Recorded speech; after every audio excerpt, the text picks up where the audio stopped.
At the entrance to the castle, Lady Wu Yue and her bodyguard stood discussing the decision that her child needed to leave this place because otherwise he would die. The woman touched the most precious treasure in her life for the last time, her newborn son with sapphire eyes. From the warmth of the mother's hands, the baby fell asleep, and the lady, experiencing the pain of parting, asked her child for forgiveness. Since he was the only descendant of divine power in the world, he was hunted, and he was exposed to lifelong danger, which was already awaiting both the mistress and her child. The lady heard that the killers were close and hastily gave the baby to the bodyguard and made him promise to send the boy to a place where he would never be found.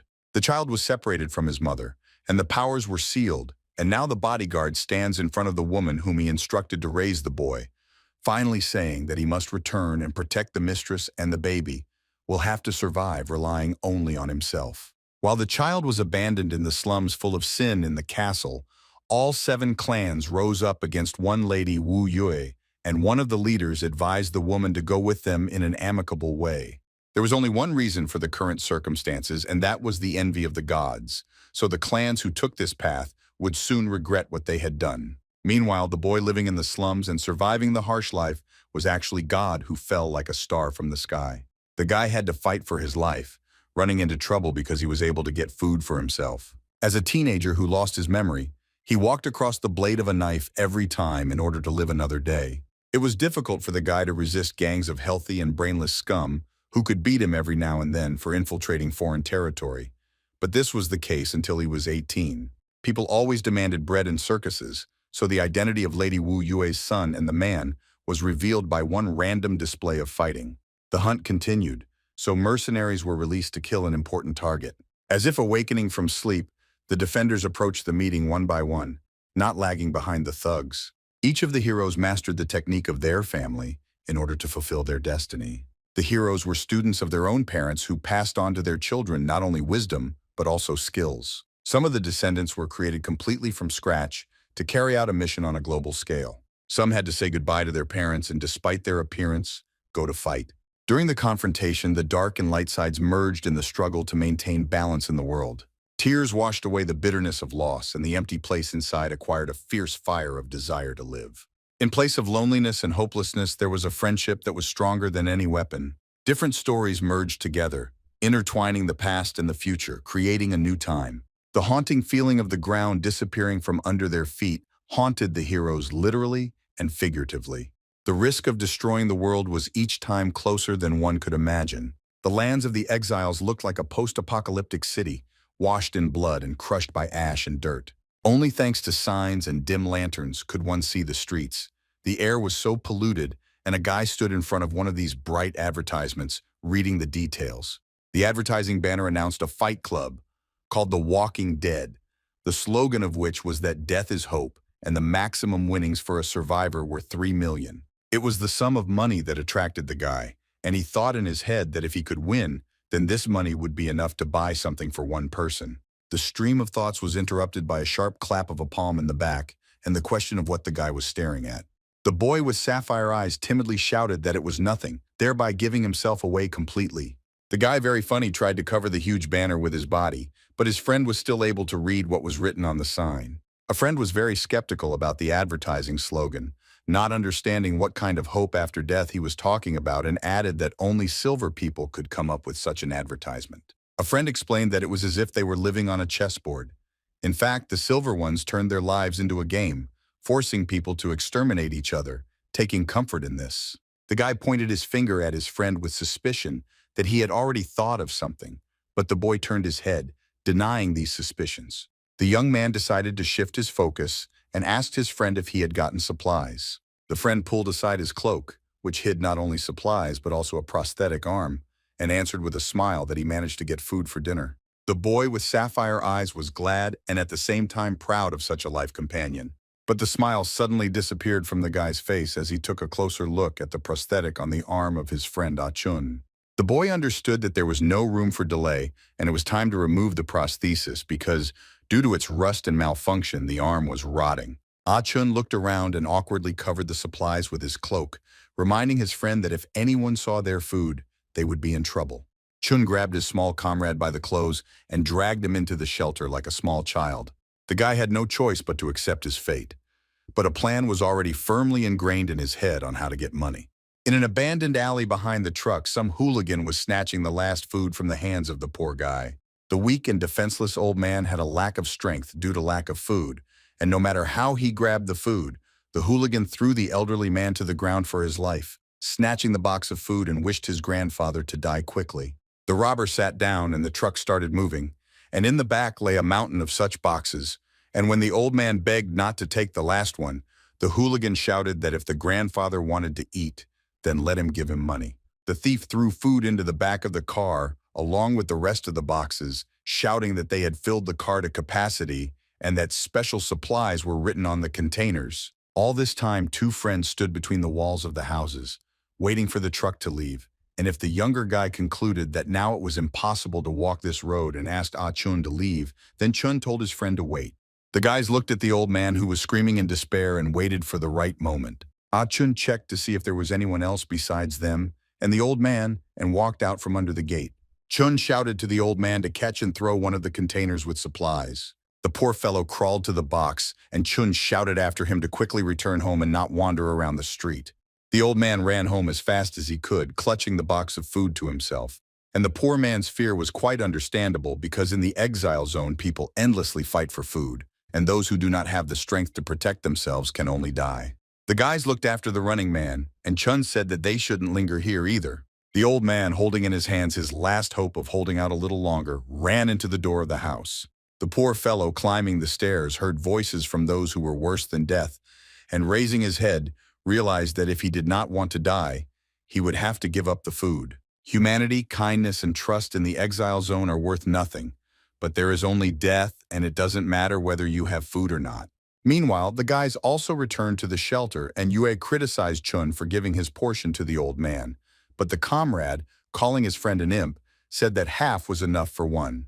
The guys lived in an abandoned garage in a closed courtyard, and Chun was the first to reach the house and raise the roller blinds. Yue counted the amount of supplies and turned to Chun with the fact that he found out how to get to the prefecture. And for this, you only need to change your prosthesis to a new one, and then you can apply for residence for work. The young man concluded that due to being in the prefecture, they would see each other less often and, without hearing any reaction from his friend, Yue looked in his direction. Chun was already fast asleep, lounging on the sofa in what he was wearing. He just took off his prosthesis. Yue quietly approached and carefully covered his friend with a blanket so as not to wake him. On the box next to the sofa lay Chun's prosthesis, and Yue stood in front of it and looked at it. Yue picked up the prosthetic on the dial of which an error had clearly been glowing for a long time. Every time Yue looked at the prosthesis, he shuddered from the memories of that day when everything happened, because Chun asked if he and Yue should go to the distribution of rations and Yue refused his friend. This was the last time Chun waved his right hand after the fleeing Yue. Chun stood holding his backpack with his hand and watched as his friend ran to get food from the distribution point. Since the guy was standing next to the gateway and looking forward, he did not notice the hand that was approaching him. Dry and sinewy hands grabbed the boy, holding his hair and covering his mouth, and dragged him into a dark gateway. Yue, joyful with a box in his hands, turned to the side where his friend stood, shouting that he managed to get food. The boy ran to the place where his friend was supposed to stand, but looking around, Yue did not see Chun anywhere. Approaching closer to the dark gateway, Yue heard some strange sounds coming from there. The guy took a turn, and what he saw caused the box to fall out of his hands, and he couldn't make a sound, as if he had swallowed his tongue. Chun lay on the floor in a pool of blood, and from the shock of pain he could only faintly wheeze for Yue to save him. Next to the boy, covered in blood, some exhausted and wild man was slurping and crunching, who, having heard the sound of the box on the ground, turned towards Yue. The savage extended Chun's gnawed hand towards Yue, asking if the guy also wanted a piece. The boy was covered in cold sweat and cried out loudly, realizing what had happened to his friend. And so, Yue once again, having squandered this terrible story, looked down at the prosthesis, reproaching himself for the fact that if he had not left Chun alone then, everything could have been different. Yue sighed heavily and sat down next to him on the bed, continuing to hold the prosthesis in his hands. The guy put the prosthesis back on the box and quietly said for Chun to wait for him. Yue was eating wine, and he finally told the sleeping Chun that he owed him a hand and came out of the shelter looking from under the roller blinds at his friend. The young man decided for himself that he would return before dawn and then lowered the roller shutter down. Meanwhile, in the stands, the crowd was frantically shouting the countdown to the start of the fight. The guy stood on the podium at number 4 in front of armed thugs, ready to kill him as soon as the countdown ended. Yue was already terribly beaten and bloodied, but the goal of getting these 3 million kindled the fire in him to reach the end.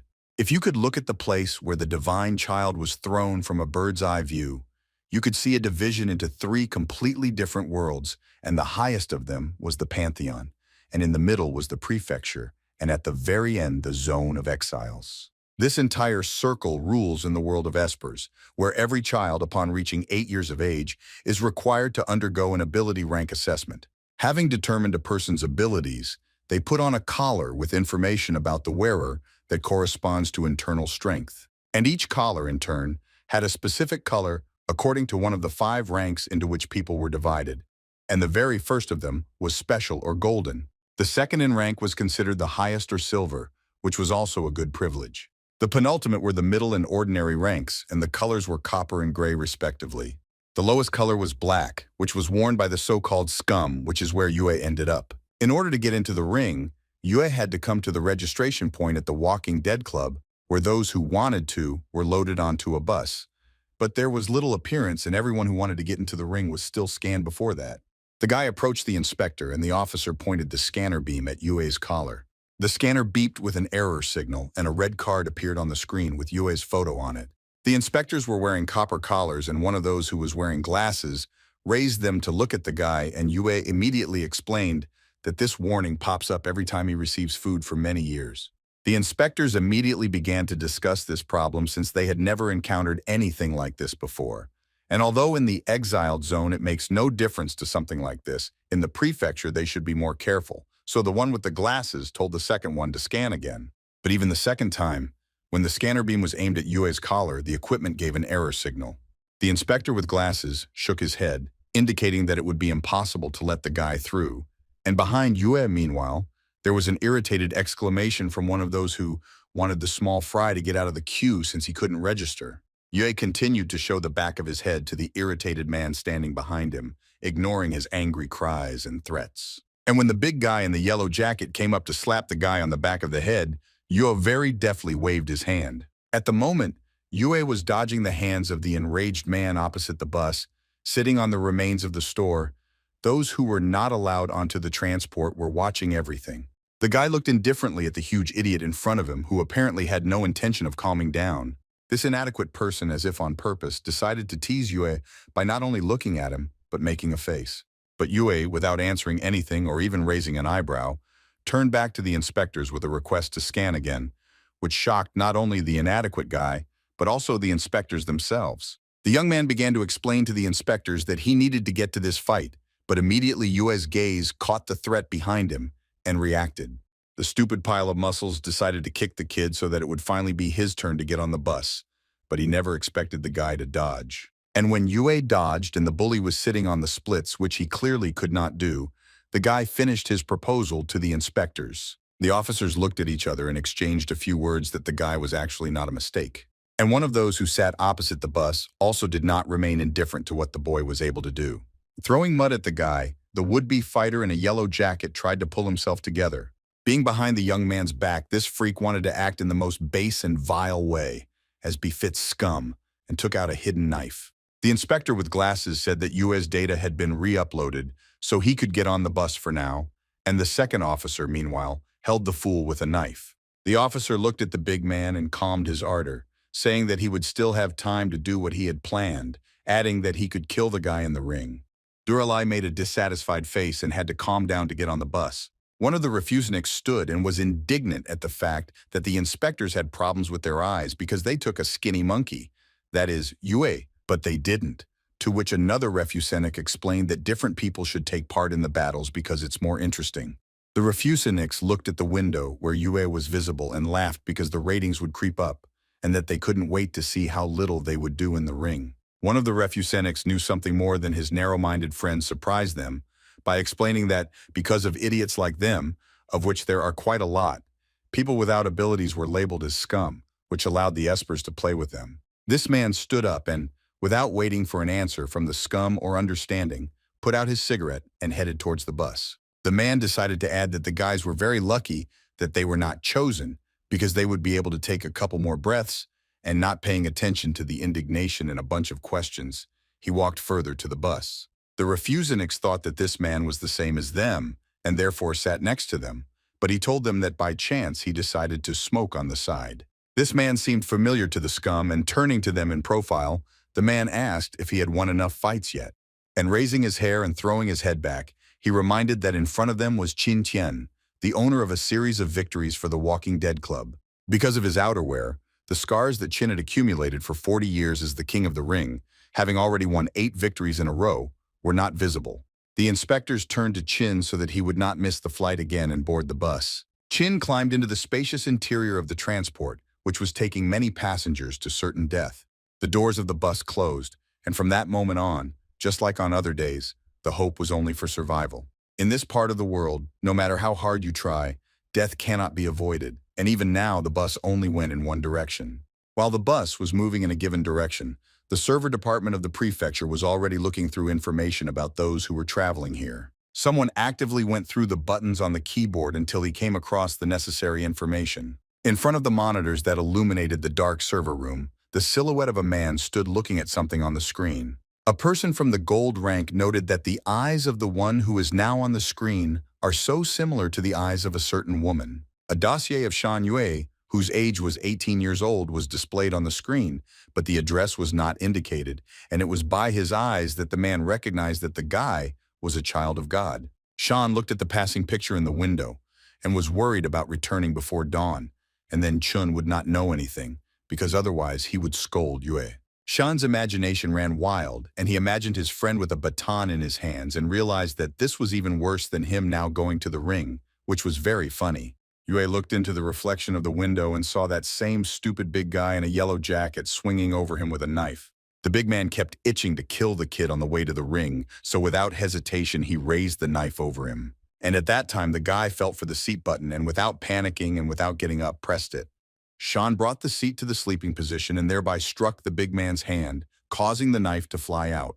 The knife flew off and stuck its tip into the ceiling of the bus as if into butter. One of the passengers displeasedly asked whether it was really necessary to fight right here, and Yue, meanwhile, jumped from his seat to his feet in front of the big man. Qin noticed all these movements on board, but so far he indifferently watched the already so ordinary sight. Although the big guy was big and strong, his weak brain and state of madness really betrayed him, because his interest only peaked after Yue's reaction to the knife, and now the dumbass threatened the guy that he wanted to grind him into powder even before the fight. Shan understood that the situation was crap, because now you can't waste your energy on this stupid guy. The guy decided for himself that he needed to finish everything as quickly as possible, otherwise he would not be able to cope with the main battle. But remembering his strength, Yue stopped, because if he gets into a fight now in front of everyone and even with his abilities, he will be like an eyesore. Shan stood in front of a pile of muscles in the form of a big man, trying to gather his thoughts into a heap to decide what to do. And as soon as the dumbass wanted to make a dash towards the young man, shouting that he would finish the boy off, Qin's blow flew right into his face. Qin grabbed a piece of meat on the fly, which was already unconscious, and walked forward while Shan tried to digest what had just happened. The bus driver noticed Qin's blow and asked the fighter that until they reached their destination, this healthy forehead would be inspected by him. Qin Tian smiled and told the inspector that he could rely on him, and the big man wouldn't wake up until he arrived. Yue stood rooted to the spot and could not believe how Qin was able to kill such a large guy with one blow. When Qin walked back, still looking at the big man like a teddy bear, Shan timidly thanked the fighter, but immediately realized to himself that if he ran into this man in the ring, he would definitely not see not only victory but also life. Qin confirmed for himself that the guy was still young if he thanked the enemy, but at the same time noted that Shan was lucky. But that was until he met Qin in the ring, and then it dawned on Yue, who was standing in front of him. At the moment when Shan stood with his finger raised and realized that in front of him was a difficult person, but could not utter a word, a knife fell from the ceiling on Qing's head, hitting him with the handle right in the top of his head, but the fighter did not even flinch. The bus left the exile zone and approached the tunnel, and at the same time the wall dividing the land of scum from the prefecture. On the other side of the tunnel, there was light, as in all life and philosophical statements about hope. The closer the bus approached the exit from the tunnel, the brighter the light became, as if there was just a bright emptiness there. And only after entering the prefecture's possessions could one understand where such a bright source of light was coming from, Because unlike the exile zone, everything here was blinding with its variegation and brightness. Shan saw something different for the first time in his 18 years of living in dirt and darkness. The guy's eyes opened wide in order to have time to see absolutely everything in the place where the Supreme Ones live. The bus stopped at a statue in front of the arena, representing what is happening inside the huge structure. While the fighters were heading towards the exit and Chin was still carrying the big man like a toy in his bosom, Shan stood and looked at the tall statue. The face of the statue looked worse than ordinary death, because if death comes and takes you away, then this personification of the club takes comfort from the sight before taking you away. The crowd was already in full swing after the previous battles, and now shouted even more in anticipation of the newly arrived fighters. The spectators were people in silver collars and suits, as befits the prefecture. The new arrivals walked along the corridor, unlike the young man who kept looking at everything as if in a museum. Shan's attention was drawn to a cart that was being driven by two people in the same gray suits as the bus inspectors. One of the men was carrying a cart with corpses covered with a black cloth, and the other was walking next to him with a tablet in his hands. The workers passed by Yue, and the guy followed them with his gaze, realizing that those in the cart were the killed participants. Indignant that during this battle there were a lot of dirty killings and a lot of blood, one of the workers pulled the cloth from the cart in which 3 dead men lay. In this entertainment complex for the prefecture, everything was provided for a long time ago, and for the convenience of the staff, there were special buttons in the floor. The worker who was driving the cart, after pressing a button in the floor, threw the bodies into the hole behind the door, which rose. The corpses fell down from the cart like garbage, which was actually garbage for the prefecture. It's scary to imagine how deep that hole is, and how long ago it has been filled with corpses, the number of which continues to grow. For Shan, everything that he just saw was not new, and he accepted his fate and the fate of those who died in silence. Meanwhile, in a luxurious estate with its own garden, to which the hands of the architect laid hands, the sun was shining brightly. At the entrance to a huge house with high doors stood a servant waiting for the owner. When the doors opened, the servant informed the master that the day spoken of in the prophecy had arrived. The master left the house, and the servant bowed to the master, saying that he could set off on his way. In the preparation room at that moment, there were 7 people in the form of fighters, fresh meat for the slaughterhouse, including Yue, and each of them had their own number and color. Shan carefully watched who got what weapons, and these were brass knuckles and daggers. 2 more guys had a club with nails and a staff, which was pretty good. Unlike Shun, who did not have any weapons, he also got an unlucky number, namely 4. It was not without reason that the guy didn't have a weapon, because that's what the rules of the competition said, which stated that there were 7 participants and 6 weapons. Whether you have a weapon or not is decided by the rating assigned by the audience, and accordingly, the higher the rating, the better the weapon, and the fighter in priority. And a participant with a minimum rating must enter the arena unarmed, which can often immediately be a death sentence for the poor fellow. But Shan was calm on this score, because no one would defend against an opponent with a rating of 1.2% and without weapons, respectively. The majority would focus on the strongest with the highest winning rating. While Yue was thinking about everything, Qin Tian approached the entrance to the room and looked at the young man.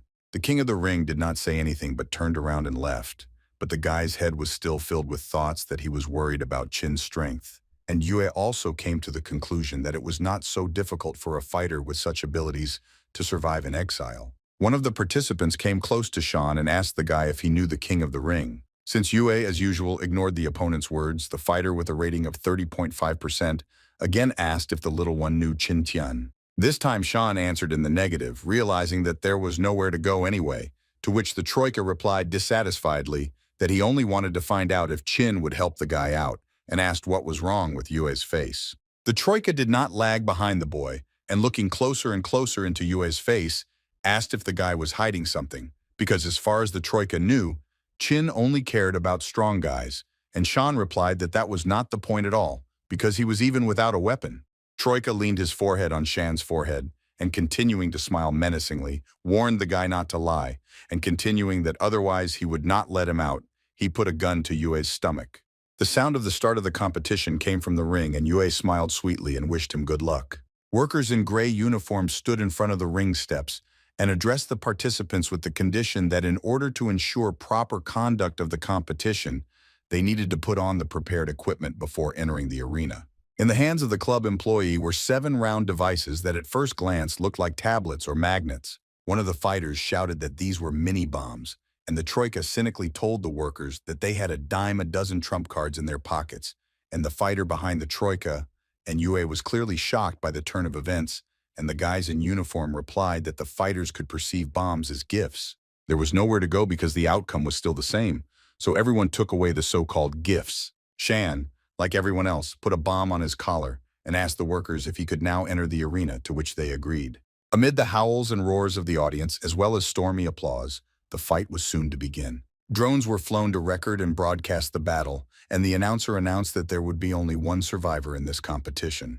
The announcer addressed the participants with the condition that before the timer runs out, they need to try their best to kill all their opponents, because if one of them shows mercy, they will turn into a piece of meat. And while the participants stood in the ring preparing for the massacre in the royal preparation room, the highest-ranking fighters were discussing who would die first and whether to bet on the fourth. Among the kings of the ring was Qin, and while others were glued to the screen watching the fighters, Qin sat indifferently on the sidelines. The excitement and expectation of the instant death of the four gave way to bewilderment on the faces of the fighters. While the kings were indignant and shouted that this was not normal, Qin was amused that the battle was already becoming interesting. The bat hit the ring bars, and the crowd raged that something like this could not be possible. The guy bent over with the bat couldn't believe how Shan so deftly dodged all his attacks. The fighter swung his baton again and, shouting that this was not funny at all, rushed towards Yue. But the newcomer still dodged the deadly blows of the bat with nails as if it were a dance. Shan looked at the guy with the club with his sapphire eyes and said that he was fighting and moving too slowly. This infuriated Five, and he swung his baton again. But Yue dodged and thought to himself that the fighter was full of combat shortcomings.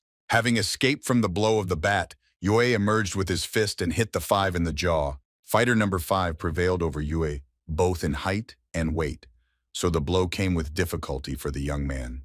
The kings of the ring discussed whether such reflexes were even possible, watching on the screen as Shan waved his hand after the blow to relieve the pain. Yue was in pain, and he clenched and unclenched his palm, looking at the bloody knuckles, but still understood that he could not use his power yet. Five laughed at the boy, asking if it hurt him, and Shan did not hesitate to answer that the fighter had thick skin, which angered the big man, and he threatened to kill Yue. Shan noticed that another fighter was approaching the Five from behind, twisting the guy with the club whom he was threatening to kill. But the Five didn't have time to react, and the knife was already at his throat, and the last thing he heard were the words, "He's mine." The one who could not calm down his ardor, even on the bus, had already dealt with the Five, and now became closer to Yue. Shan looked at the big man in the yellow jacket and saw that he had killer energy. Deuce, wiping the blood from his face, told the guy that he made him look like a fool on the bus, and that's why they weren't finished yet. But if Yue was killed by someone else, then who would be the big deal to deal with? 10 minutes remained on the scoreboard out of 15, and the signal for the elimination of the 5th player sounded just as there was no longer a 7th. The 6th player ran up to the bars and with tears and hysterics pounded on it, shouting that he was giving up and wanted to refuse to participate, and that he didn't even need money just to be let out. While the 6th was trying to get out and shouting to be let out, the workers standing at the steps looked at each other. One of the uniforms had a remote control with a red button, and looking at the number 6, he pressed it. The small tablet on the collar lit up red and beeped. There was another participant standing near the 6, and he had to cover himself from the explosion and the blood that scattered around. One fell to the floor and screamed in hysterics, while the 6's collar rolled on the floor. On top of the 7 sat a Troika with a pistol, scolding the workers for stealing his screen time. Troika looked carefully at the headless corpse whose head had just been blown out by an explosion. It is not known what was going on in his head, but the Troika decided to hit the already dead 7th in the face. The Deuce at that moment was running around the ring with a knife behind Yue, and the guy was still dodging except for the last moment. Shan slid some distance from the two, realizing that the speed and strength of the enemy had increased, and this really only indicated that he was restraining himself on the bus. At the last moment, Deuce was still able to strike with a knife, which landed on Shan's leg, and the guy made a decision for himself that if he continued to dodge, he would achieve nothing and would waste his time and energy. Getting ready for further struggle, Shan asked in his head what he should do, and this question was addressed to his friend. Yue remembered the moments of his and Chun's training that they had to arrange in order to survive and protect themselves in the exile zone. Chun looked at his friend Yue with pride because the guy had become even better, and if before he could be hit a couple of times, Now it was impossible to even touch Sean. Chun looked at his out-of-breath friend and realized that his movements were more and more like some kind of superpower. Yue begged for rest, but Chun insisted that even though his friend had quite good defense, when faced with danger, Sean would not defeat anyone with his dodges. Chun showed his fist to his friend and said that attacking is the best way to win, adding that from now on they will train even harder. A determined friend shouted to Yue whether he was ready, despite the fact that Sean loudly repeated that they would now rest. And in the moments when Sean could not attack Chun during training, he got the impression that a curse had been placed on his body. Yue fell dead tired on the sofa next to Chun, and his friend was glad that Sean was becoming better at dodging every day, but was upset that his friend had not improved his attacks because at this rate his enemies would grow old before he defeated them. Yue lay neither alive nor dead, trying to catch his breath, and Chun kept thinking about the fact that this, although strange, was quite interesting. A friend expressed his assumption that the lack of strength could be connected with the woman that Sean always sees in his dreams. Chun leaned towards Yue's ear and quietly clarified that he meant the woman with the divine ring. But Sean indifferently replied that it was just a dream about that divine thing and asked how it could be connected with his power. Chun hugged and encouraged his friend, telling him not to be sad because at least the enemy wouldn't be able to hit him, and added that if in the future he came face to face with danger, he just needed to run away. Yue was devoured by guilt for the fact that he was always hiding behind the back of the one-armed Chun, and this only made him hate his weaknesses and incompetence more. The guy recalled how he threshed a pear until his hands bled, wanting to become stronger and constantly repeating to himself that he would not bend to fate. Yue grouped himself and told himself that he couldn't run away from danger forever. Sean ran towards the two, which only provoked the fighter, and he also rushed towards the guy. Yue was close to the two and dodged a lightning strike with a knife. Bending down and avoiding another blow, Sean decided that he needed to exploit the two's weaknesses. Yue used his fist, but halfway his hand was caught by the hand of the Deuce, many times larger. Deuce laughed at the guy, shouting to him what kind of blow this was, and then Shan realized that it was rubbish. Deuce shouted whether the guy was mocking him and threw the boy above him in the air like a toy. Shan fell on his back and then rolled some distance around the ring. While Yue was getting up from the floor, the two shouted that the guy turned out to be just a stinking rat who only knows how to dodge. Deuce threw the knife over his shoulder and was very pleased with how he managed to hiccup the guy. The kings of the ring were confused, and every now and then turned to Chin to ask why the guy had just been strong, and now he had weakened so sharply, and whether this could mean that he had some kind of ace up his sleeve. And while in the ring, the public's interest in the new fighter was just flaring up, someone's shadow appeared near the garages where the guys lived in the exile zone. The man, whistling a melody, slowly approached closer and closer to the garage doors. The stranger knocked on the door twice, thereby waking up the sleeping Achun. The guy asked who was behind the doors and asked if it was Shan Yue. There were 4 people left on the podium, and while Yue was trying to gather himself together and a twosome was heading towards him, then to the side of them, a trio who still had a pistol swung his hand and threw something towards the fighters. Shan raised his head up and tried to look at the object that the troika threw. A small object was flying towards the drone from which the live broadcast was being broadcast. Yue was able to see in this object the same small bomb that they were given at the beginning of the game for the collar. Shan's face darkened from the understanding of what would happen next with the explosives. And the third, shortly after the throw, fired a shot in the direction where the Deuce and 4 were located.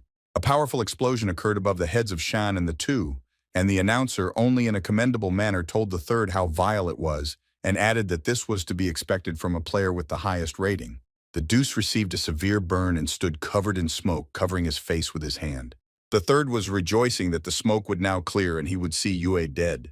But the 4th emerged from the smoke alive, although wounded and stunned after the explosion, and the third could not believe his eyes, how the guy was able to dodge the bullet that was flying straight at him. Shan was stunned by the explosion and held his head with one hand, which was hiding the blood. The third one was attacked with all his might by the second one with terrible burns, and the anger became even greater from the pain. The second was able to knock the pistol out of the third's hand, and the weapon rolled straight to Yue's feet, spinning. A fight broke out between the second and third, and they tumbled around the ring and laid each other on their shoulder blades.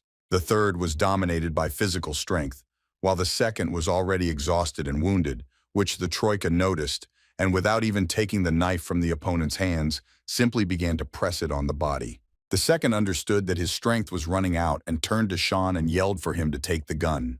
The second frantically shouted to the newcomer to take the gun and shoot at the third, but Yue only indifferently remained in place and looked at his rivals.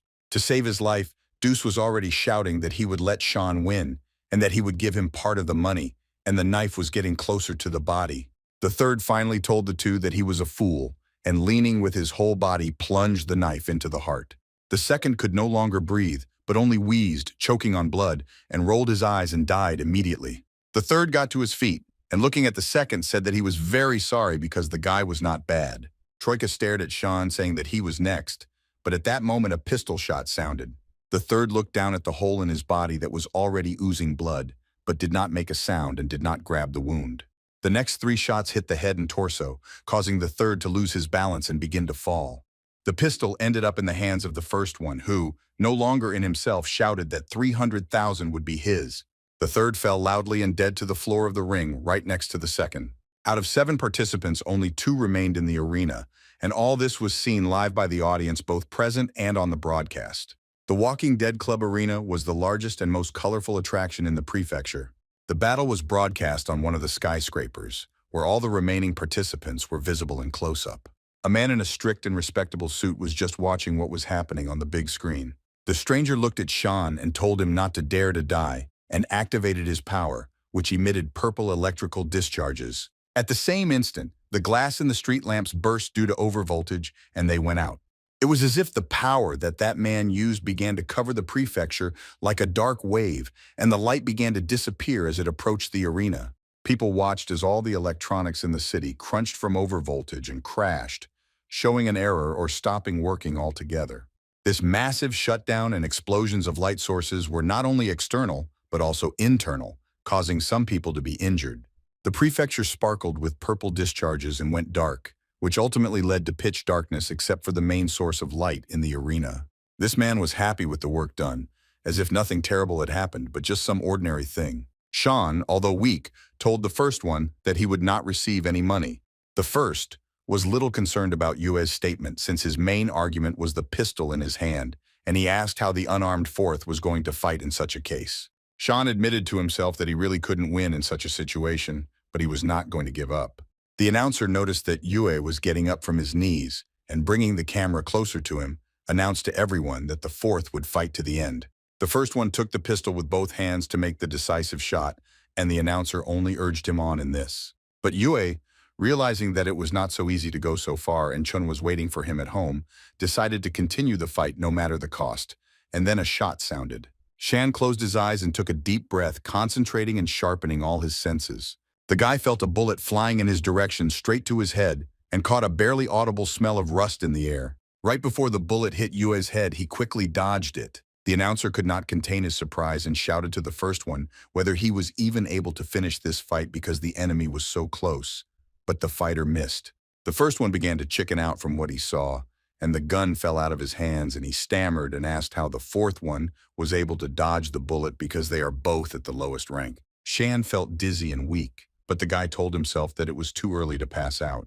The first, unable to stand being in this arena, wanted to quickly finish with his opponent and muttered the word die through his teeth.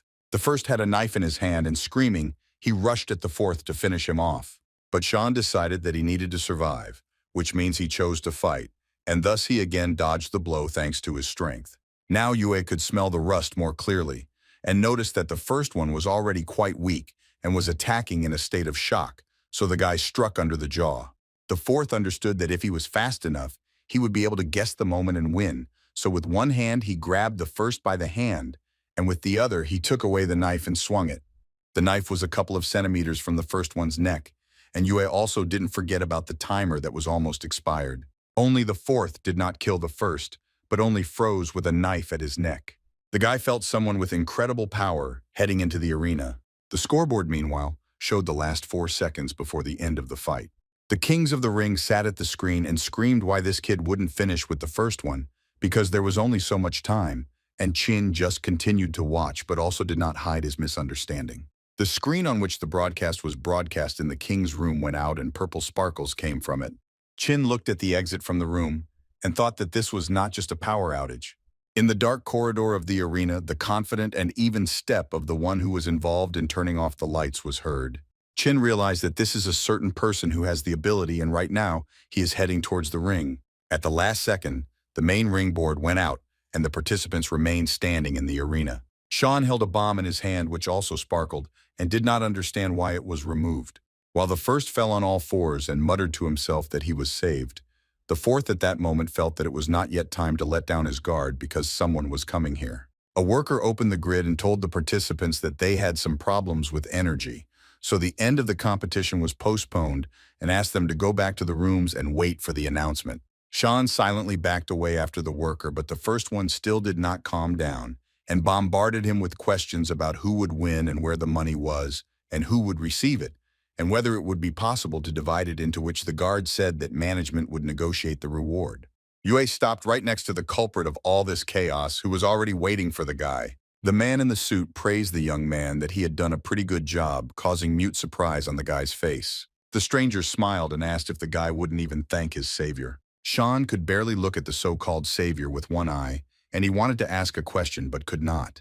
The guy's strength suddenly left him and he fell face down on the floor as if dead, and the man was indignant at what a weakling the kid was. The security guard stood and asked the audience to leave the room, and a man with Yue on his shoulder passed by him. The employee turned to the person who he was and asked to lower the participant to the floor because they could not leave the club. But the man continued to walk, ignoring the requests, and the employee, holding the stranger's shoulder, repeated that the guy was the property of the club. With a slight movement of his hand, the man slammed the guard into the wall and finally said that participant number 4 was no longer the property of the club. The kings of the ring, including Qin, heard and saw all this, and one of them asked Tian what he thought about what happened. Qin looked after the leaving man and replied that the wind had changed, and thought to himself that perhaps that child with the black ring was the key to changing this world. The king of the ring looked at the guy moving away from him and hoped that they would meet again. At the entrance to the prefecture, there was an expensive car, rather unusual for these places. And in the gateway, the scum were already waiting for their boss's command to rob the car, but the leader was just watching. A stranger was sitting behind the wheel and Shan was lying passed out in the front passenger seat, which already rather annoyed his savior because he was sitting waiting for the guy to wake up. The savior decided to speed up the process of awakening the young man, and the car sparkled from the current discharge. The stranger's plan worked flawlessly and Yue woke up, but his hair stood on end. The young man finally woke up, opening his eyes wide when he saw in front of him the one who had caused trouble in the club, and began to ask questions who he was and why he brought him here. Sean has already realized that this is the owner of the ability by the fact that he cannot move from the pressure he feels being next to him.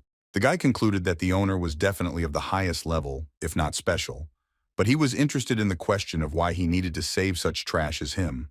After all, Yue saw with his own eyes how such people trample and play with the life of scum as they want. Although Sean really wanted to ask the owner a lot, he decided that it was better not to get involved with him and tried to carefully open the car doors. Of course, it was not possible to do this silently, and the owner introduced himself as Lu Chuan, thereby forcing the guy to freeze in place. Sean seemed to hear something familiar to himself, and the attempt to remember was successful since the Liu family is the third among the 8 great families, and the guy thought about the ring on Zi's neck. Liu, as if reading Yue's thoughts, showed a gold ring under his shirt, indicating to the guy that his train of thought was correct. Z sharply pointed his finger at Sean and told him not to even think about running away, since from now on the guy's life is in the hands of the owner.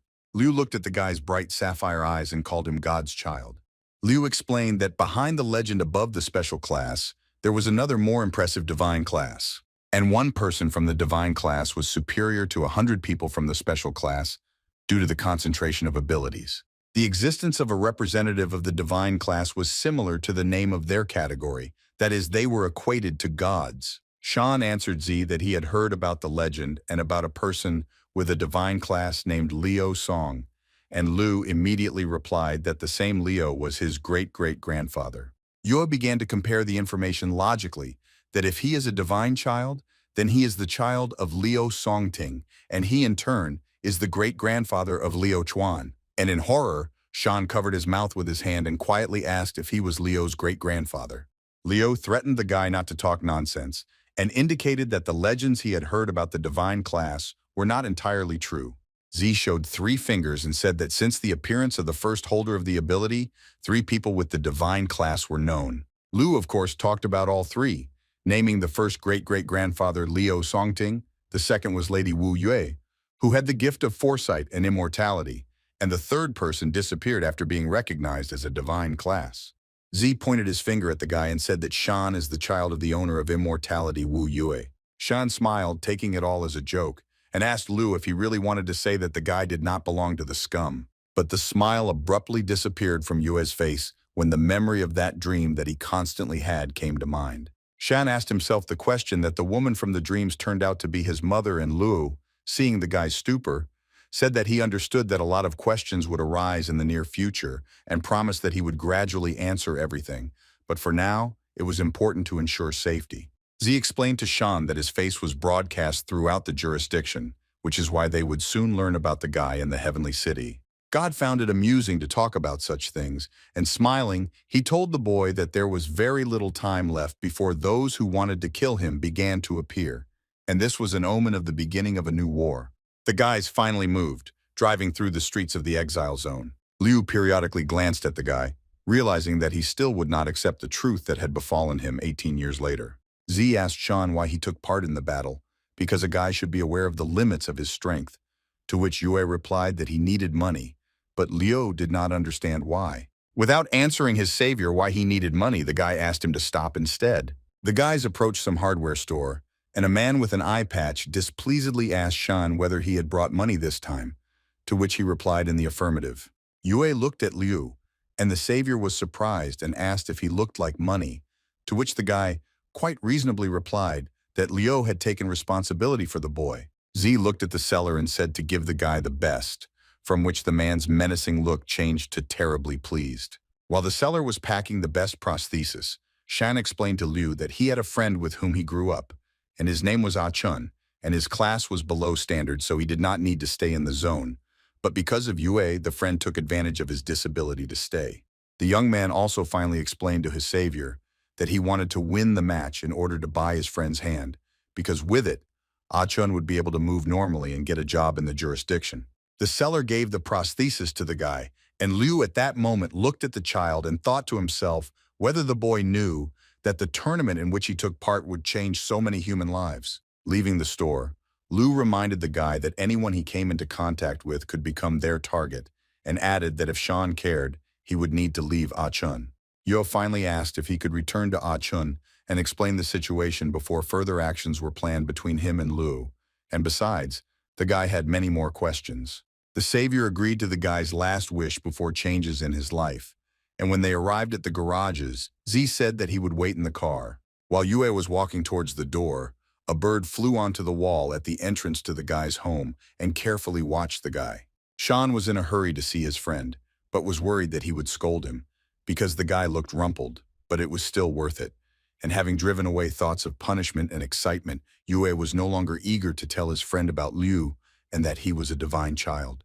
Yue was wildly happy imagining his friend's reaction to the gift of a new prosthesis. The guy raised the roller shutter and shouted to Ah Chun to wake up and see what Yue has for him.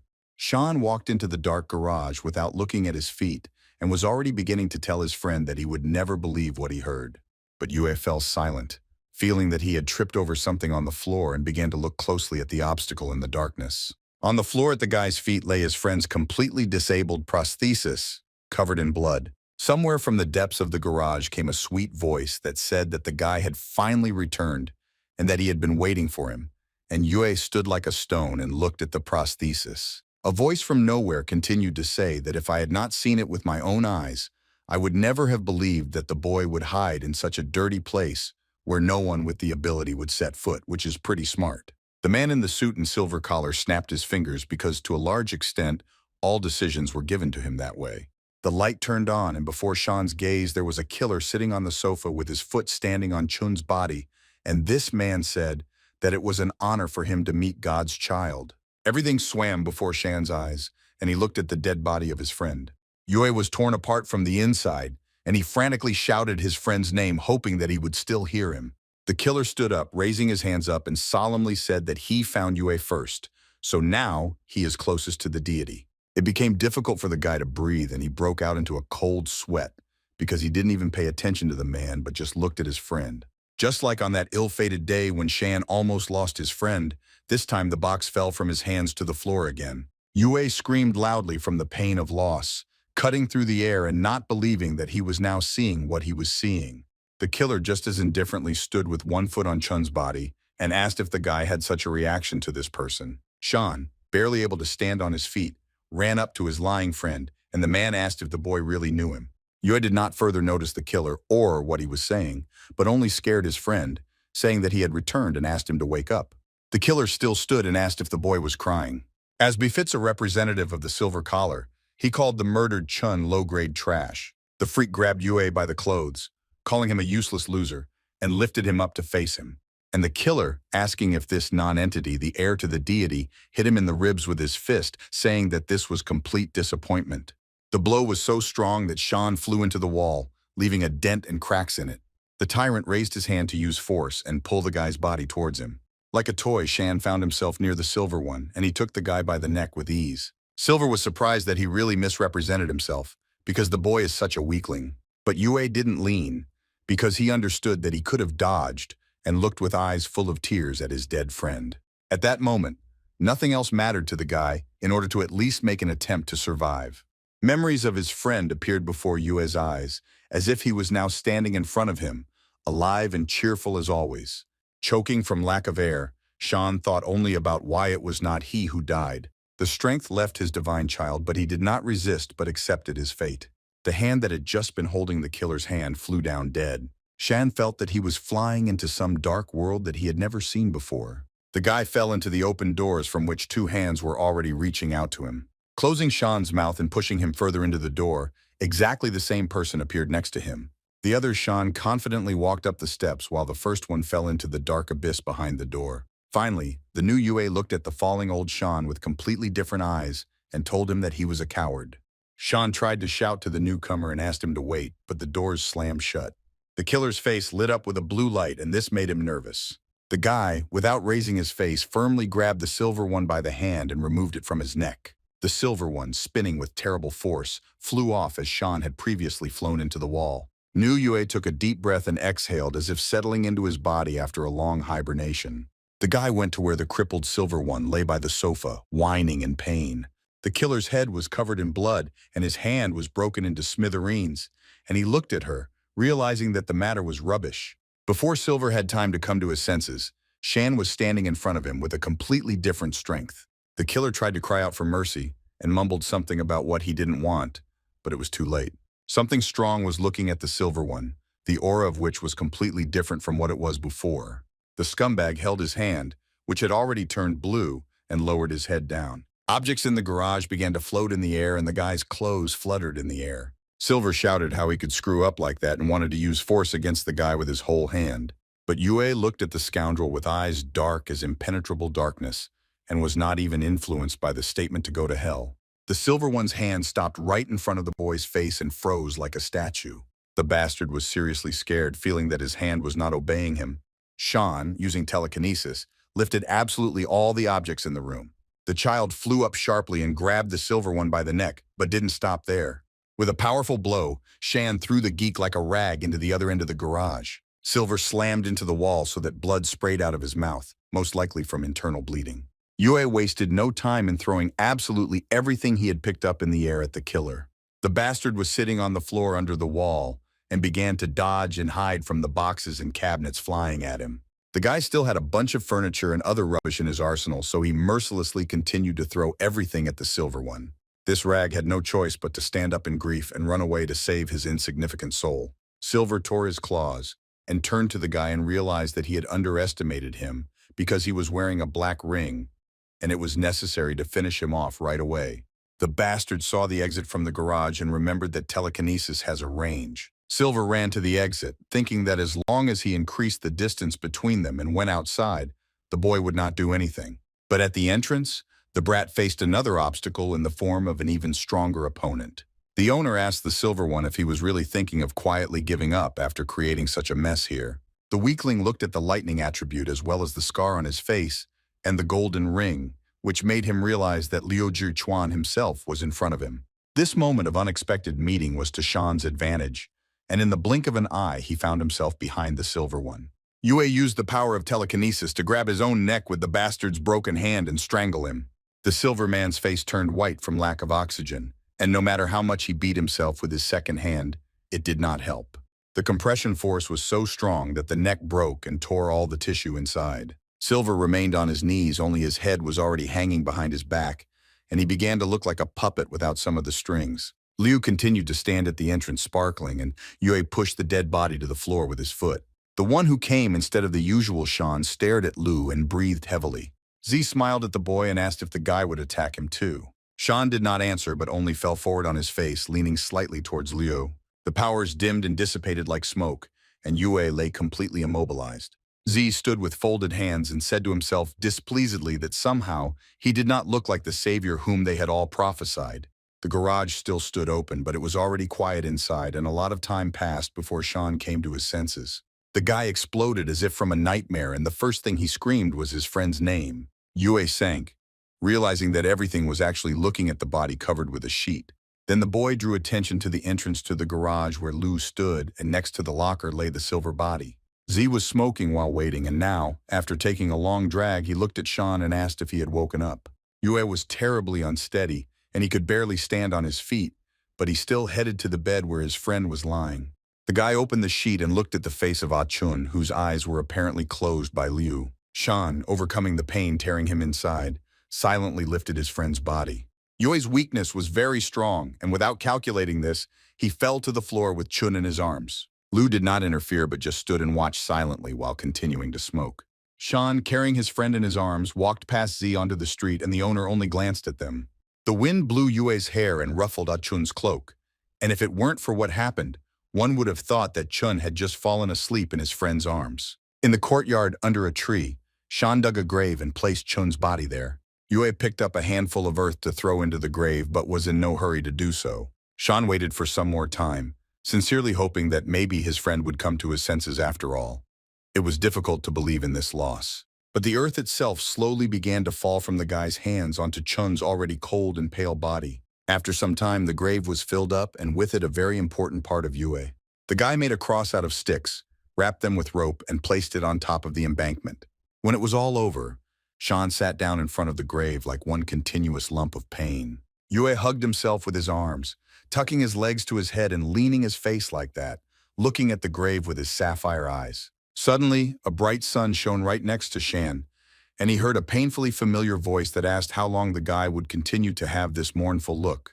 The young man looked up and saw Ah-chun, who asked him to cheer up and was still smiling. Chun sat down next to Yue and put his hand on his head, ruffling his hair like a younger brother. And just as suddenly as this vision appeared, it disappeared, and Shan again sat alone, peering into nowhere. Yue was unable to restrain himself, and tears rolled onto the dry ground, leaving dark spots. The guy sat sobbing from the loss of his closest and dearest person, whom he could not save for the second time. Liu was already starting to doze off while sitting in the car when a boy knocked on his window. The owner lowered the window and, looking at his swollen face and dark circles under his eyes, realized that the guy was crying quite a lot. Yue himself decided to start an unfinished conversation by indicating that Ah-chong died due to the disclosure of his identity. Z confirmed that he would not give the guy any consoling speeches, and that indeed Chun's death was on his conscience, but added that Yue was not allowed to choose his fate, and especially now was not the time to feel sorry for himself since he needed to move on. Liu looked at the grave under the tree and warned Yue that something like this could happen again. But the owner also pointed out that if the boy does not want someone else to die, then he should become stronger and then change his fate and the fate of all people in this world. Shan nodded but sank even more from what was said, and in order not to prolong this moment longer, Liu told the boy to get into the car. Yue opened the door and turned to the house to take a last look at the place where he grew up. The guy's imagination pictured two playing and cheerful boys. The guys told each other some interesting things and both laughed loudly and cheerfully. The boys turned towards the one who represented them, and if Shan simply looked with his sapphire eyes, then Chun smiled as always. The friends held hands and waved to those who looked at them warmly and with friendly smiles. Yue was ready to cry again, but he already cried all he could at the grave, and now all that was left was to capture this picture. The guy overcame himself and turned around to get into the car, although he didn't really see the point in this. Yue mentally said goodbye to his friend, telling him that they would definitely see each other again. While the guys were driving in the car, Shan recalled how he clearly felt that his body was occupied by someone else, and Yue himself could only helplessly watch what the strongest was doing. The young man again imagined those eyes before the doors closed and noted that the strongest was very similar to him, but had the most powerful strength that would terrify even the gifted. Shan sadly remembered his friend lying on the floor and blamed himself for the fact that if he had been in his place, Ah Chong's death would have been avoided. The guy felt uneasy because the thoughts in his head seemed to no longer be his. Yue brought himself to his senses by hitting his legs with his fists, pushing away the stupid thoughts in his head. The guys continued to move around the exile zone by car, heading to their destination. Various scum kept looking at the car every now and before that they glanced slyly at each other. Sean asked Liu where they were going, and the owner answered briefly about the best place. Yo wanted to know what Z meant, and his savior replied that he was looking for a building with a good view that would be a base for them. Liu smiled and sarcastically remarked to the guy that he needed to change his dirty rags, to which Yue sarcastically responded with gratitude, and the owner sharply braked. The guy stopped at an impressive building on which a ferocious bear was painted, and Liu ordered the boy to climb out. The guys at the entrance were met by armed guards in the form of 2 people and asked what gang the uninvited guests were from, and Yue stood behind the owner and waved his hand at him, explaining that this was the Black Bear gang and they should leave here. Liu was only amused by the young man's fears and worries, and he smiled brightly while Shan mumbled about the fact that people call them black bears, and they are engaged in the resale of goods and management of the illegal production of prosthetics. Yue was still standing and quietly muttering something about the gang, but Z turned to him and, pointing his finger, ordered the guy to wait for him here and added that the boy's task was to protect himself. The blast waved through the guards far from the entrance, and the owner went on to clear the area. A bright purple light poured from the windows of the house and lightning flashed, and Shan stood and watched this, realizing that Liu's plan was successful. The electrical discharges were so powerful that Yue heard the crackling and crunching of lightning and realized that this would not end with just a bright light. The guy's suspicions were confirmed, and there was a loud explosion that blew out the windows. Like ants, the people of the Black Bear gang rushed from the exit of the base, shouting to run away because there was a gifted person in the room. Yue barely managed to withstand this crowd and covered himself with his hands, coughing from the smoke. Z came out and, standing at the door, waved to Shan to enter the new cleared home. The boy was shocked by how quickly and easily Liu managed, and completely trusting his savior, followed him inside. People from the gang stood blackened in the soot and tried to catch their breath while discussing what had happened, and came to the conclusion that if that gifted one appeared here, then something important would happen, and they did not ignore the boy. It seemed suspicious to the men that the guy who stood behind the gifted one had a black collar, and one of the gang decided to first go to the boss and figure out what to do about it. At the entrance to the arena stood the jurisdiction of many people, as well as their van with the doors open behind them. The commissioners brought someone with them in this van with special handcuffs on their legs and ordered them to get out of the car. A girl with a black ring and handcuffs on her hands got out of the car and looked at one of the jurisdiction. The girl was led to the place in the arena where Liu slammed the guard into the wall when he left, and a man in a suit and with notes in his hands was already standing next to the body. The subordinate sank next to the body of the guard, and at the moment when she put her hands to the head of the dead man, a glow appeared. The poor thing was cowardly, but she didn't remove her hands until she did what they brought her here for. One of the men looked like the leader among everyone, and he asked the girl if she had seen the attacker, and the unfortunate woman staggered, almost falling, and answered that she had seen. The prisoner was shaking, and she was covered in sweat, and catching her breath, she began to tell details about the golden ring and purple hair, as well as a rare electrical superpower. And at the end, she added that the man left with a boy who had a black ring. The leader found out everything he wanted and ordered the poor man to be sent back to the laboratory, which is what one of the men in uniform did, taking the girl by the hand. The girl could not take her eyes off the one whose thoughts she saw, but they told her not to hesitate and hurry up. It was not in vain that the subject looked in the direction of the guard, because he was already lying on the floor in a pool of blood.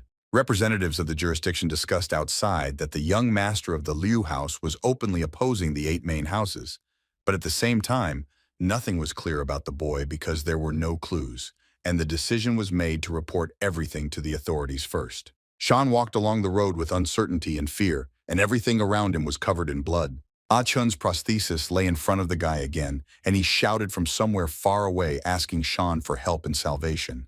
Yue rushed to save his friend, although he did not understand where to run, because everything around was red and blurred, and only the voice remained as a guide. Sean stopped because the silver one who killed Chun appeared in front of him, and in a vile afterlife voice he told the guy that he was trash. The silver one's face twisted in a terrible grimace and swam, and in an even more terrible voice he said that Sean was trash who killed his own friend. Yue screamed and jumped up, greedily grabbing air and opening his eyes wide, and his body was covered in cold sweat. The guy, putting his hand to his face, realized that he had just seen a terrible nightmare, and from the side, he heard a question from Liu whether the boy had woken up. Shan turned to where Zi's voice sounded, and seeing that he was watching TV, he asked why there was no sound, but Liu cynically asked whether it was really so incomprehensible, because he was watching the news that talked about them. The owner picked up the remote control and pressed the volume button several times. The news presenter was just talking about the fact that the investigation into the attack of the holder of the ability in the arena was still ongoing and invited the audience to look at the scene of the incident. Shan indifferently looked out the window where it was dark and only some lights were on, which made him wonder how long he had been sleeping. Z heard the boy's thoughts in the ear and said that it didn't matter how much he slept and could even continue to sleep for some more time, because then he would have no time to sleep so well. Yue asked the question directly, that those people about whom the owner spoke would soon come for him, and Liu replied that he really had no idea, because the fastest time for their arrival was the next second, and the slowest was a day or two. The savior asked the guy if he was afraid, and Sean didn't even know what to answer, considering that he never thought that he would live in the exile zone for so long. The boy remembered very well how he tried his best to live until tomorrow and did not at all expect that it would come. At such a young age, Yue realized that having a desire to live is both frightening and greedy, and remembering his friendship with Chun, he thought that despite all the darkness, there was a drop of good that made him want to live. Liu turned off the TV and looked at the boy, who was again lost in thought, without answering the question of whether he was afraid. The owner deftly launched the remote control directly at the young man's head to bring him to his senses, but all of Yue's senses were so dulled that he didn't even groan from the blow, but only rubbed his head and said that he perfectly understood Liu's strength, but he was worried about what they would do if the enemies attacked all at once. The boy embarrassedly added to his worries that he didn't want Z to get hurt, and this surprised the owner. Liu broke into a sly grin and told the boy that no one said that only the owner was on his side, and now Yue was surprised. Meanwhile, Z's phone showed a message about her and her boyfriend's coordinates in a temporary group chat, and 4 people saw it. The owner decided to express his thoughts out loud about the fact that he was interested in what choice the other 4 would make.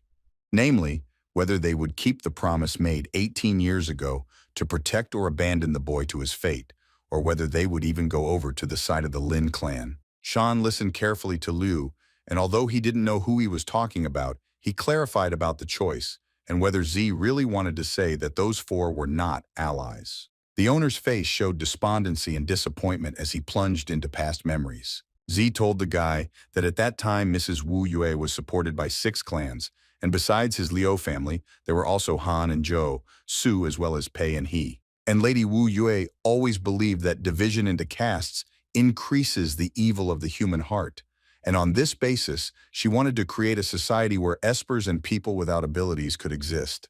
Wu Yue came to the decision-making center with a request to demolish the wall, after which a lot of indignation flew in her direction, that it was utter stupidity to live on the same land with low-ranking people, and those who supported Yue indicated that this was not a squabble for such outcries. The lady stood in front of the round table, waiting for an answer from the main leader. And after some time, Lin Shi asked the defenders of Yue who was the quarrelsome one here. Not wanting to lose power, the Lin clan started a war, enlisting the support of families from outside, and Mrs. Wu Yue sensed the impending danger and gathered all the ancestors who then saw baby Sean for the first time. That evening, the woman sat by the fireplace holding her precious treasure with sapphire eyes in her hands. Mrs. Wu Yue understood that her request was too selfish and dangerous, but she begged the heads of the families not to forget about their purpose. Yue justified her request with the explanation that as soon as they make concessions, the owners of the powers will become a threat to the existence of this world. And after 18 years of oppression, the Esper's contemptuous attitude towards the people will become even more cruel than at the moment. The lady believed that the wall was the border of 2 completely different worlds, and this border was the result of connivance with the exorbitant growth of the Esper's power. Lady Yue gave each head of family the right to choose that evening, only begging their families to save her child in the impending war. The mother leaned close to her child and said that he would soon fall into a deep sleep, but immediately assured everyone that when he woke up, he would definitely become the one who would restore order in this society. The baby, as if sensing his mother's anxiety, leaned against her and raised his arms to hug her. And after the failure in the first battle, the special ones began to increasingly strengthen control over the castes, committing inhumane actions. It got to the point that Lady Wu Yue was captured by the Lin clan, and everything materially that reminded her of her was burned. The pantheon suffered colossal changes, and behind it the 8 great clans were replaced as the Lin clan defeated the alliance of Wu Yue supporters. Already in his memory, Z knew that the Lin clan was watching their every move, so for 18 years, the descendants of those who took on the important mission had to pretend that they did not know each other even when they encountered each other in public. Liu ended his story by recalling how they could not make contact because they could not allow the Lin clan to reveal the plan. Z periodically glanced at the phone screen as if trying to make sure that the message had been read. Liu thought about how 18 years have passed and how many people there really are left who remember the plan. The owner somehow even became depressed, realizing that perhaps no one would show up at all, and he would have to figure it out alone. And now Shan looked at him carefully and said that he had disappointed Z. Liu confirmed the guy's fears and explained that he wanted to see a child from the deity stories who would change the world. But in the end, he met the most ordinary person and Yue wilted from what he heard. But Z immediately said that despite the disappointment, he does not regret that he came and surprised the boy. Shan smiled and got out of bed, thanking Liu, to which the owner only silently accepted it. Yue went to the door of the warehouse, saying that Z was most likely hungry, so he decided to look for something to eat. Inside the warehouse, there were a lot of food, drinks, and water, but the guy went inside and did not go to the food, but closed the door behind him and leaned on them. Shan slid down the door and sat on the floor with his hand to his head, feeling his weakness in front of everything that was to come. Yue sat with emptiness in his eyes and took his hand and ordered his body to stop shaking. The boy looked at his hand and his mother's words echoed in his head that when he awakens, he will definitely become the one who will restore order in society. Shan remembered how he lived on the street from an early age, almost in a box, and fled for his life, afraid of everyone and everything. I remembered how he almost lost his life while on the operating table where they wanted to disassemble him into organs and he ran away with an open wound. The guy's fresh wounds from the battles where he was thoroughly beaten up also made themselves felt. Even the fact that Yue saw how the bodies were thrown into the pit left a mark on his memory, and he seemed to be turning to his mother and admitted that he was not at all the child from her speeches who could save the world because he could not even protect himself. A silver bastard appeared before my eyes, humiliating Yue for crying over the death of a friend. And then nature took over, and the guy realized that he was not going to put up with everything, and, grabbing his clothes, he said to himself that although he doesn't know how many more espers will come for him, he doesn't have time to be afraid anymore. When Shan told himself that he needed to get ready, the floor under his feet shook as if during an earthquake. The young talent, as was typical for him, deftly dodged what he saw behind him. At the place where the guy was sitting, a stream of fire broke through the floor and hit the ceiling, turning into a pillar. Shan turned to the door with a silent question on his face, what the hell was going on, and where the fire came from. Meanwhile, Liu, calmly smoking a cigarette on the sofa, announced into the air that Pei Xinghuo had appeared, and given the noise outside the door, he wondered if the girl had become an enemy. And the guy kept dodging the fire as if it were a ball that continually chased him across the room. Yue realized that the flame was definitely hunting him, but he didn't understand how this was possible, and he was surprised that someone had determined his location with such speed, even though the guy didn't even see the face of the attacker. Shan ran behind the shelf and wondered if this was a flame that could sense an aura. The boy crouched down and breathed heavily, watching the fire from behind the boxes. Before Yue's eyes, the flame split in two for greater efficiency and shocked the guy. Shan just thought that he urgently needed to go to Liu when an explosion occurred and the temporary shelter was destroyed. The flames burned the boy, driving him more and more into a dead end both physically and mentally, which made Yue wonder if he could only rely on others. Shan came out of the shelter with his hand firmly grasping one side of the shelf. And with the thought that he was tired of constantly just running away, he overturned the cabinet onto the flames. The flame burst out from under the barrier, splitting into a bunch of tongues and flying up. The dancing lights burned toward the target standing in the middle of the room, and at that moment Yue decided that enough was enough. Shan concluded that the flame repeats his movements. so he needs to become invisible to him. The young man concentrated on hiding the aura, and then only a moment would be enough to find the source and catch the owner of the flame. Sean, defying himself in the flame, looked forward and was ready not to attack or flee, but to take the blow. The guy watched as fireballs approached him, and it would have scared anyone else and made him run. But Yue opened his eyes wide and remembered how Ah Chong taught him that by dodging, it is impossible to win. Shan remained standing in place, not resisting the attack, but completely accepting it. A huge explosion of flame burst out of the window, throwing sparks in different directions and rushing upward. Several sources of flame obediently returned to the owner who was standing on the roof. The lights, like tamed wild animals, flew near the mistress, and she stood and realized that she no longer felt the guy. But behind her, someone broke the silence with their landing, and the girl turned around. Yue landed on the roof covered in soot. Sweat was running down his face and his clothes and hair were burnt. Smoke emanated from the guy as if he were a pie that had just been taken out of the oven, and the girl standing in front of him carefully watched as he rose to his feet. Shan came to his senses only when he realized that he had not thought through his further actions, but it was too late because the guest came closer to him. The guy raised his head up and looked at the silhouette of the girl illuminated by the full moon. The mistress of the flame joyfully waved one of the sticks that was on her hair and said that the guy did a good job. Liu sat on the sofa all this time, waiting for what would happen next, without interfering in either the boy's fight with the fire or the acquaintance. But after the owner realized that everything was in order, and the boy still managed to do a similar trick with the aura, a smile appeared on his face. One part of Yue's hair stood on end and was burnt, and he barely managed to smile at the fact that Sinyo appreciated the maneuver he had performed. The young man could not rise to his full height because his legs did not support him at all, but he did not want to fall right in front of the guest because he had only just been recognized. When Yue began to lose strength and was leaning towards the floor, Liu arrived in time and grabbed the guy by the collar of his clothes. Sean was about to say thank you to his savior once again, but Z hit the boy at a certain point on the neck. Yue passed out from Liu's precise point strike, and the owner turned to Xingho with a request to talk, and the girl agreed. The guy was lying on the sofa, carefully covered with Z's jacket, who explained to Sinyo that extrasensory perception turned out to be just a quick reaction. Xingho ironically said that if such a crappy ability was inherited by Mrs. Wu Yue's child, then their future would definitely be filled with hope, and at the end she added that she would be returning home. Liu decided to convince the girl by explaining that when the boy resisted the surprise attack, he was able to briefly hide his aura in the fire when the flames consumed him, and then found the exact location of Xingho. The owner also added that even if someone else had dared, they would not have been able to do something like this. And Xingho again waved it off, saying that she had given in, and immediately asked why Liu had such a high opinion of the guy.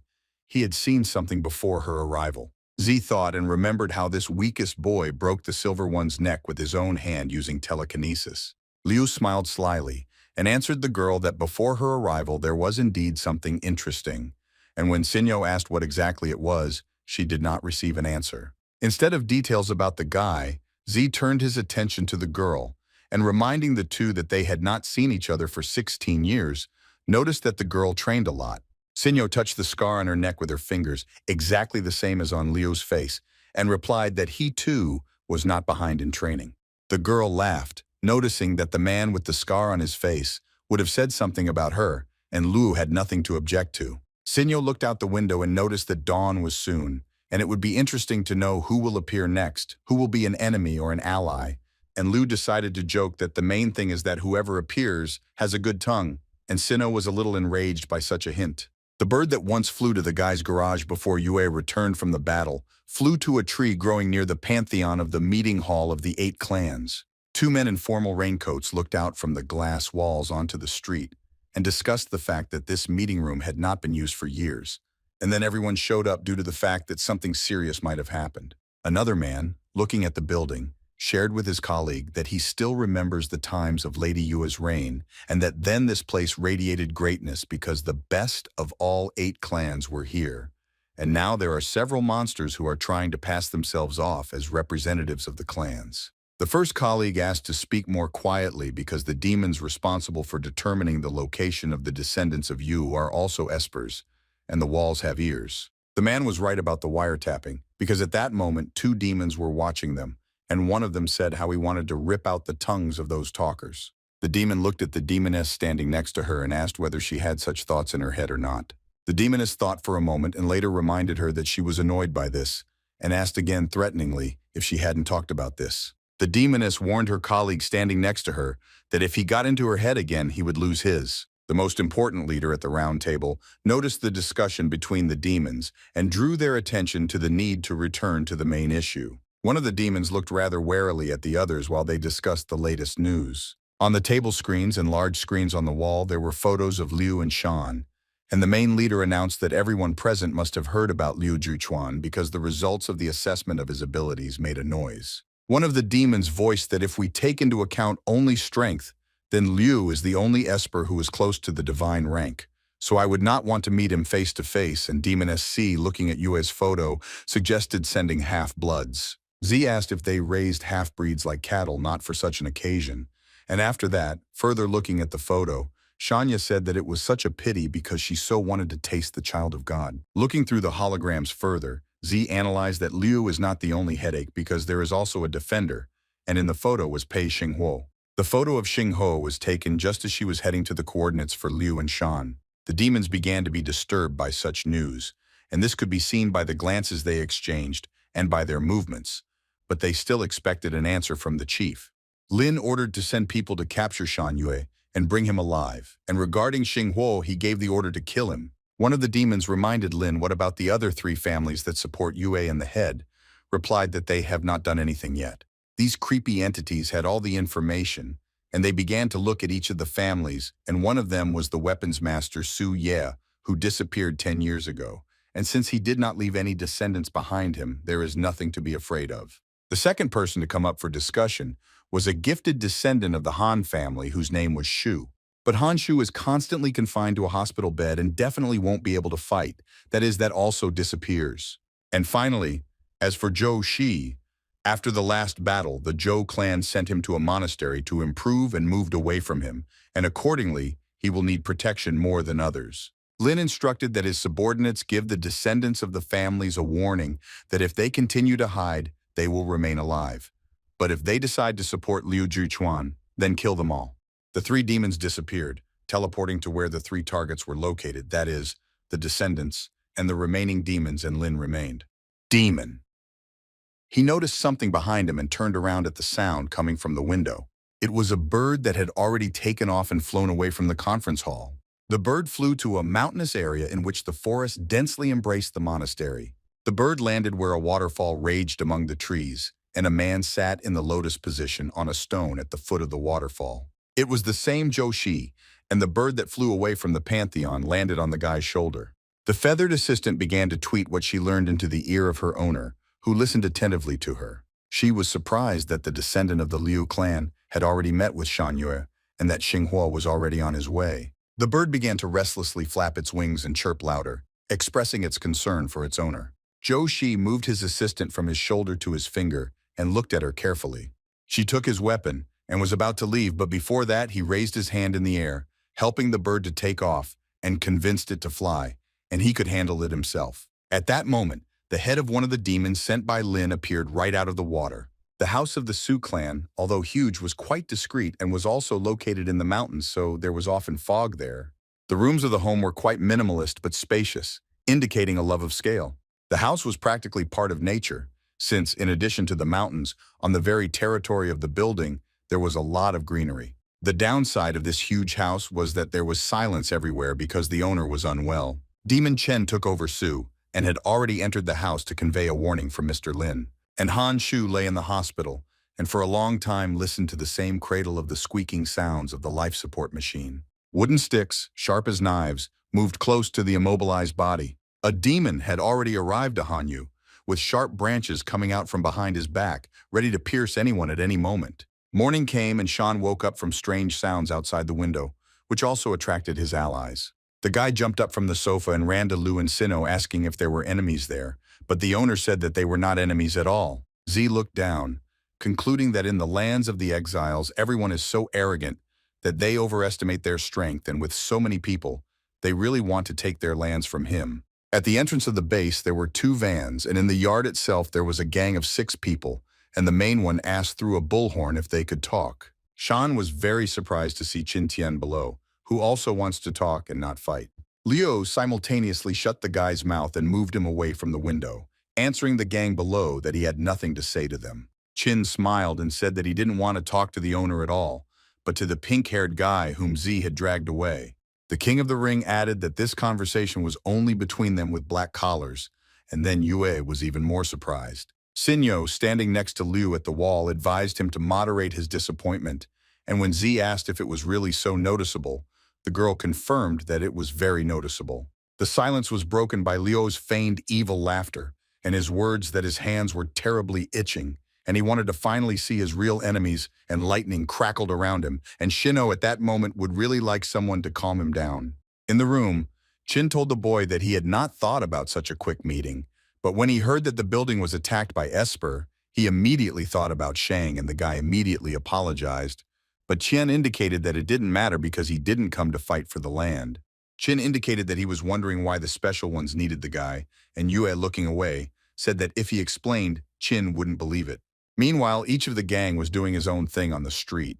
One of the guys was indignant about why he could talk for so long because he was hungry, and the other was indignant in response that all he did was eat. The guy who played cards said that the boss doesn't worry about the people at all, driving Tiange back and forth between the lands of the exiled and the prefecture. Qin for himself once again repeated the boy's information that in short, he is a descendant of Lady Wu Yue, and he will have to confront the entire pantheon, and inquired about the guy's allies, only those two outside the door. Shan confirmed that these were his allies and could not understand how Qin knew his mother because he did not name his mother, and Tian asked a leading question. When was the day of the battle did Yue leave the lands of the exiled for the first time? And when the guy nodded, Qin explained that residents of other areas know the name of his mother, although all these years it was banned and could not be mentioned under any circumstances. Tian noted that the boy's frankness was amazing because they had met only once, and the King of the Ring said that he could go out the door now and reveal the location of the divine child to those who were hunting for him, and asked if Yue was afraid. Shan replied that Qin would not do such a thing because his intuition tells him that he can be trusted. And Tian clearly grimaced in bewilderment because Shan asked not to look at him like that because his intuition is quite accurate. Qin sarcastically asked if the guy's intuition really was like that, and in his head he thought that in just 2 days the boy's look had changed so much. The King of the Ring decided to give Yue a return gift for his honesty in the form of a lead that concerns his mother. Tian said that 20 years ago he got a job in the prefecture in the form of building a building. The important point was that the location and purpose of the object were classified, so Qing and the other guys were ordered not to remove the blindfolds until they arrived at the site. Tian, after some time, concluded that they were most likely building something like a prison. One day, while carrying materials for construction to the right place, Qin passed by doors that were not completely closed. Tian saw only one capsule in the huge hall and realized that the prison was intended for only one person. At some point, 3 men walked towards Tian, but not the workers who brought them here. The person walking in front, and most likely the main person, had a golden ring, and he turned to the 2 people behind it that everything needed to be finished as soon as possible. The workers shouted to the builders, among whom was Qin, to bow their heads and not stare around, but he still heard the chief say that they needed to finish with the cage for God. The king finished the story and voiced his thoughts that Shan's mother might still be locked in that prison, and he warned the guy that this was just his guess, but if it was true, then Mrs. Wu Yue was still alive. And in the house of the Su clan at that very moment, the demon was prowling around trying to find someone, but there was emptiness everywhere. The demon walked from room to room, but did not find anyone, and came to the conclusion that he did not sense anyone alive here. Like a ghost moving through the walls, the demon seemed to find himself in a shelter under a house or laboratory, but even then, not finding anyone, he decided that he could return. But Esper's attention was attracted by a closed door behind which he felt some weak energy. The demon leaked through the door and was surprised by what he found there. A picture appeared before Esper's gaze that he had never expected to see, which made him laugh, and he told himself that this could not happen. The demon looked at something similar to a person but completely robotic, and with a bunch of connected wires, which led to even greater misunderstanding because the Su clan had no descendants left. Most likely reacting to the movement and sound, the robot's unusually beautiful pink eyes opened, and Esper realized that he had woken him up. The machine started the process of updating data, which so far was 20%. So looking at the demon, the object was not yet identified. Esper continued to stand in front of the robot, and analyze out loud that he was without a collar, and therefore they did not know about his existence, and began to ask questions about who this guy is and how he is connected with Suye. The demon stared at the robot and indignantly asked if he was deaf, but the data update showed another 70%. The update completion signal sounded, and the machine's eyes showed 100%. Esper, not expecting absolutely any turn of events, continued looking at the robot with a silent question. The car remained motionless and looked at the demon in the same way as he looked at him, but at the same time the robot voiced two words to Chen Yan. Esper was not ready for this, and was shocked by what the machine said when it saw him for the first time. The demon was angry, and at the same time frightened by this situation, and he was already in an attack position, asking how the robot knew his name. The Esper used teleportation to get behind the machine and take it by surprise, shouting at him to answer the question. But the robot only turned, pointing his hand at the demon and firing from there a beam of the same color as his eyes. Chen was thrown back by the shockwave and blinded, and all he could do was save himself by teleporting again. In the place where the demon had just been, there was only a trail of smoke from the impact. All wires were disconnected from the robot, considering it to be in full combat readiness. Chen sat against the wall and covered the wound from which blood was oozing, and in his head there was only the thought of how this was possible.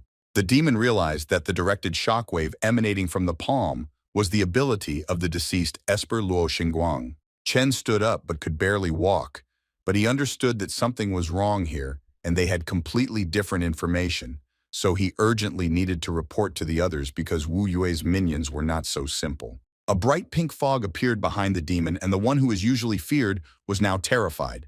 Chen understood that the matter was rubbish and tried to leave as quickly as possible. But it was already too late, and the robot, standing close to the demon, held his hand behind his back. Lin's henchman finally only managed to say the word no, looking somewhere ahead, realizing that this was the end. A powerful beam of light was activated from the robot's hand, which was accompanied by the demon's scream. Zhou Shi was also visited by a demonic guest who appeared before him straight from the water. The demoness, using her power, lifted a large amount of water into the air, and using it as a weapon, launched it at Esper C, screaming for him to die. Shi remained level and just waited for the water to come close enough. The Esper put his hand in front of him, and without saying a single word, stopped the huge drops of water. The water lost the color of the demon's power and became as transparent as always, and Shi began to control it with ease. With his hand, the guy swirled the water into a beautiful whirlwind that flew up like birds. The demoness decided that she would calmly defeat the one who makes birds out of water, so she hurried to attack Zhou, but despite his careless appearance as a monk, he repelled blow after blow without giving the enemy a break. The decisive blow was Shi's last blow, with which he launched the demoness's body high into the sky. And while the body was flying in the air, Zhou himself deftly moved through the water straight to where it should fall. The demoness fell with terrible force onto the stone surface so that blood clots flew out of her mouth. But Ji had already arrived at the enemy from above, holding his weapon at the ready to finish what he started. And holding his head with a scabbard, Zhou placed a sword in front of them like a guillotine to cut off the head. The demoness, choking on blood, tried to find out what ability the descendant of the Zhou clan used. The guy looked carefully at the enemy and replied that he never uses Esper's abilities in battles with weaklings. In the monastery, a huge statue of Buddha was entwined with tails of incense smoke that were used for meditation. The monks sat like carbon copies facing the divine in long rows, and some of them prayed, and some held singing bowls in their hands. The students' voices merged into a single stream, creating a powerful vibration wave. One of the prayers and teachings was that an unsullied heart, like pure water, reflects everything without distortion, but a heart absorbed by worldly passions like muddy water cannot comprehend the true nature of reality, the body of the Buddha Dharma. The water washed not only the young man Shi, but also his sword from the dirty blood of the enemy who wanted death in the name of power. Zhou Shi stood over the dead body of the demon on the stone where he had originally meditated, and the water near the stone was colored with blood and carried it further downstream. If Shi had already dealt with the uninvited guest, then Han Shu was still in danger because he was vulnerable. The demon decided to check whether the young man's body was really immobilized and raised his hand with its wooden tentacles. Squeezing Han Shu's hand, Lin's henchman concluded that the intelligence was right and the guy was no more dangerous than an ordinary corpse. The demon lifted the descendant's golden ring with one of the branches and looked attentively. The demon made a cut on Shu's hand and found it rather pitiful that such a talented awakened one had to lie in a hospital bed forever. Thin streams of blood flowed down the young man's arm from the wound and drops fell onto the floor. The demon took advantage of the wound it made, and by attaching one of its appendages to the arm, began to absorb blood. As expected from a special rank, the demon was flooded with memories from what he had absorbed along with the blood. Some sounds were heard behind Lin's henchman, and as he stood with his head thrown back, tasting blood, he looked back. From the hands of the one who entered Shu's room, a box of apples fell onto the floor. A sweet little girl with a large white bow on her long golden hair screamed for the demon to quickly move away from her brother. The enemy was so indifferent to the child that he remained standing, and moreover had the audacity to answer that he did not want to leave.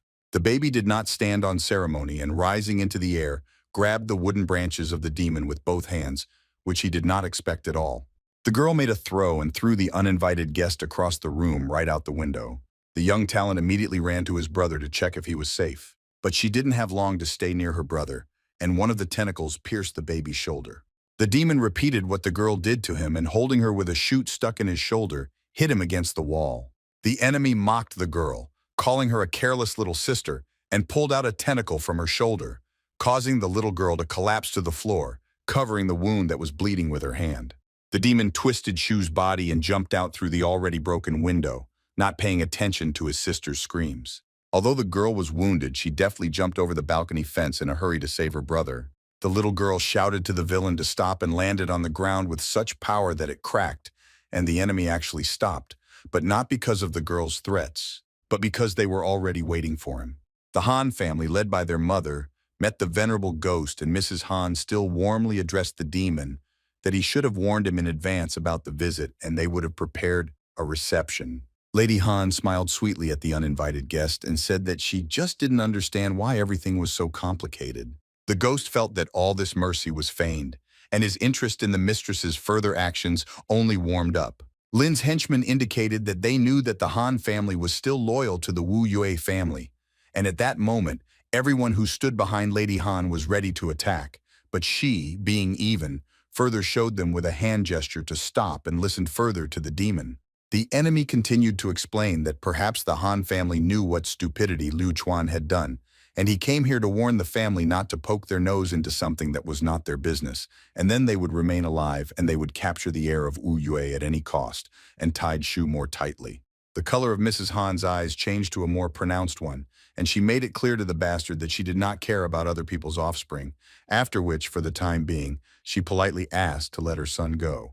The demon, twisting Shu's body more tightly, raised it higher and mocked whether Lady Han really meant this lifeless thing. And if the family stood in anticipation that everything would be decided by conversation, then the ghost, according to its nature, committed a dirty trick and said that if the lady values her son so much, then let him catch him, and Shu threw him like a toy into the air. The little sister sat on the cracked ground after the jump and all the time watched what the adults were doing. But then little Li reacted to her mother's cry and understood everything without any other words. The sister activated her power and rose into the air in flight, catching the body of her brother. The demon took advantage of the fact that everyone was distracted by Shu and teleported away, satisfied with the work done. Madame Han, without turning around, explained to everyone that there was no point in chasing the ghost, but that it was better to take Shu back to the ward. Li sat on the ground and held her brother in her arms, but she was told that her wounds also needed to be treated. But her daughter, without raising her head, asked if her mother was serious when she said that she didn't care about other people's children and that their family would really sit idly by. Having not received an answer, the girl in her hearts told her mother the words of her brother, that he always spoke about the power that is given to the awakened to change the world for the better. And although Li did not understand much, she saw that their world was getting worse. The girl could not understand why her mother was so polite to the impudent man, even after he so carelessly grabbed her brother, but Mrs. Han remained silent. One of the assistants turned to the young mistress with a request to return inside because even the walls have ears. But the little girl could not understand why her mother was silent. Faced with silence in response to her misunderstanding, Li leaned closer to her brother and answered for herself that she still understood one thing. Tears welled up in the little girl's eyes, and she realized that she herself would fulfill the will of her older brother. Mrs. Han nevertheless approached her daughter and restrainedly reported that Li had made 2 mistakes at once during the battle. While the girl rose from her knees, the mistress looked at the broken window and explained that the first mistake was when Li did not make sure that the enemy was dead, thereby giving him a chance to injure himself. The second mistake is that, realizing that a loved one needed help, The young lady hesitated before making the right decision, and Lee asked whether it was really that important. Mrs. Han was no longer looking somewhere but at her daughter. And to the girl's question about the importance of mistakes, the mother replied that it was not important, and that was just her answer. Meanwhile, at the base where Yue was staying, the guy and Qin continued their dialogue. Shan asked Tian to describe the place in more detail, and he asked if the guy meant a divine rank chamber, to which he received an affirmative answer. Qin made a thoughtful look on his face and began to explain that the place looked like a cage around which there were pillars, and in the middle there was a capsule, under which there was something similar to a pool. Tian also pointed out that the liquid in the pool was like lava, and that he still remembers that sharp, sickening smell, after which he drew attention to the guy who sat with his head down looking at the floor and did not even respond to his name. Indeed, at that moment in Qin's story, Shan was looking at the floor and imagining how there was lava under his feet, and the fighter's words were flying in his head and echoing.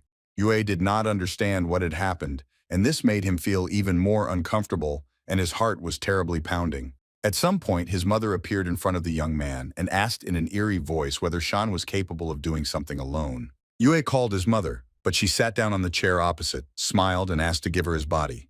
The guy at that moment gave way to ferocity and realized that this was not his own mother. In a completely different voice, the deceitful face of the mother replied that the boy had guessed right, and the image began to disintegrate even more. Instead of Mrs. Wu, a guy with different eyes appeared, who once inhabited the body, and now, pointing a gun at a weak version of himself, introduced himself to the boy as Shan Yu.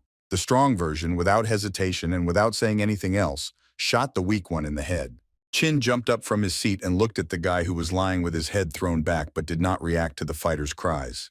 Tian ran out into the corridor and called Xingho and Liu, saying that something was wrong with the boy. Sino grabbed the boy by the shoulders and began to shake him, but the sight was so pitiful that his head might just fall off. Shan looked ahead with his eyes wide open, but he saw not Xingho but a strong version of himself. While both versions were conducting a dialogue, nothing helped the boy wake up from this bad dream in reality. Both versions again stood at the door that apparently led to the mind.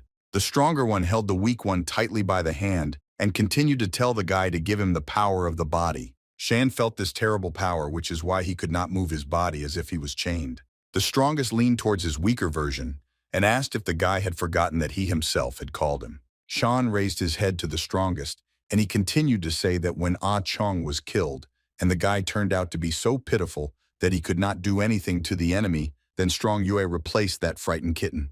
The Strong extended his hand forward and argued that only he could win the upcoming war, and then asked Shan to give up this body, and the strongest would complete their mission. Yue resisted the power of the other, but realized that his power eclipsed everything he had ever seen, and it was like a deity. The strongest, like a mirror, approached Shan's face and asked the guy to simply say that he was giving him his body, but Yue resisted, and then the deity again called the young man a coward. Other Yue let go of the hand of his weak version, because sounds similar to voices began to be heard from behind the doors, and he, being dissatisfied with this, said that someone was always interfering in their conversation. Shan was returning to his place, but everything was swimming in his eyes, and the voices of the owners and Qin were muffled.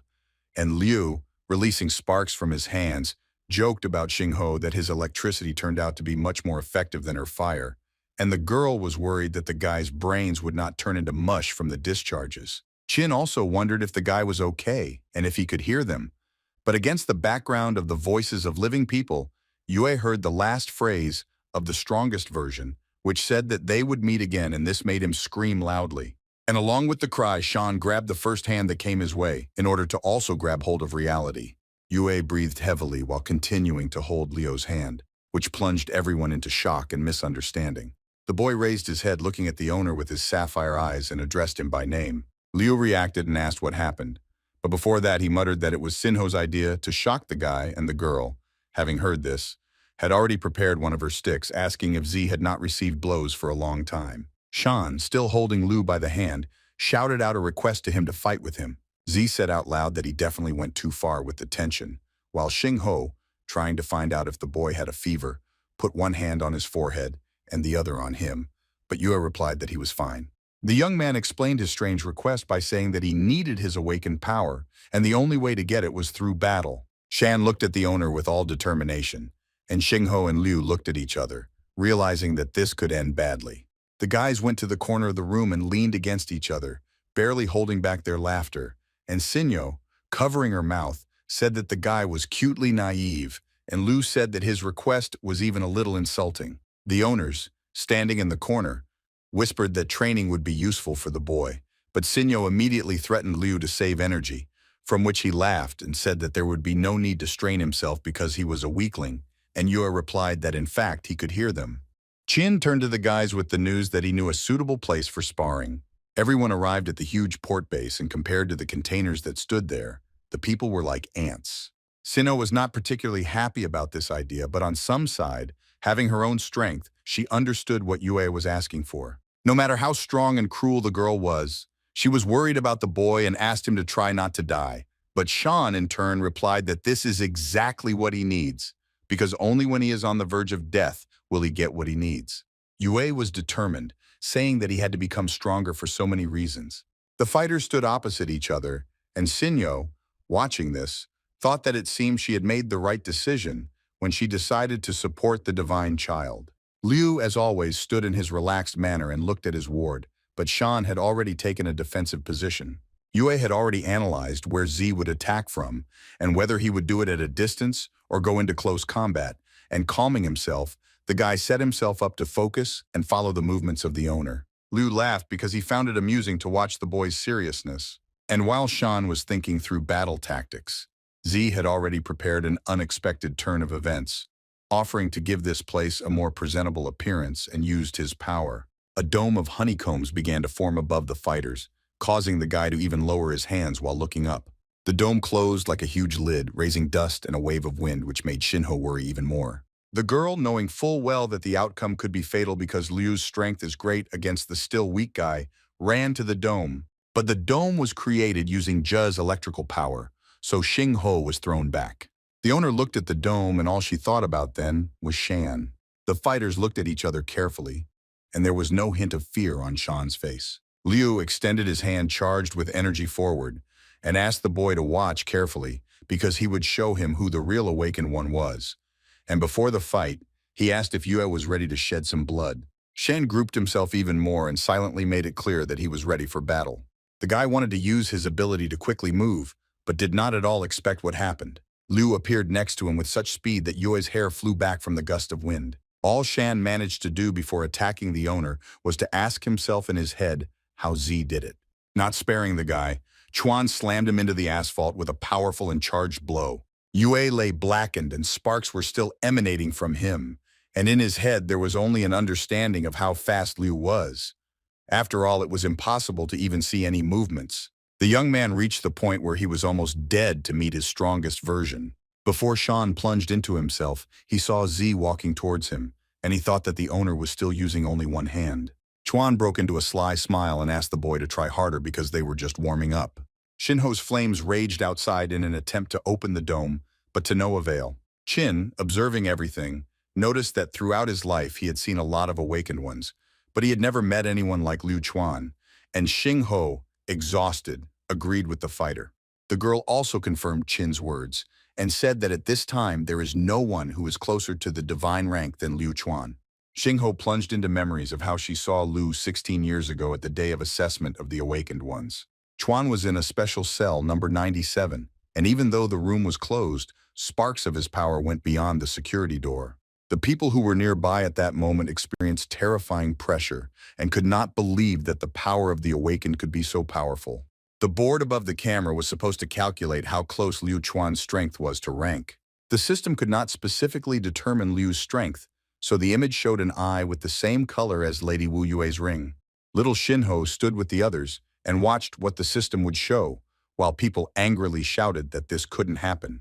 And for unknown reasons, the system nevertheless highlighted the golden rank of the awakened, to which people were now whispering indignantly that they had said that this would happen. The cell door rose, and clouds of smoke were the first to emerge from there, and the room itself was black with soot. Compared to the place outside where everyone else was, the cell was pitch black. The room was illuminated only by a boy who came out glowing with a violet flame and sparks of the same color.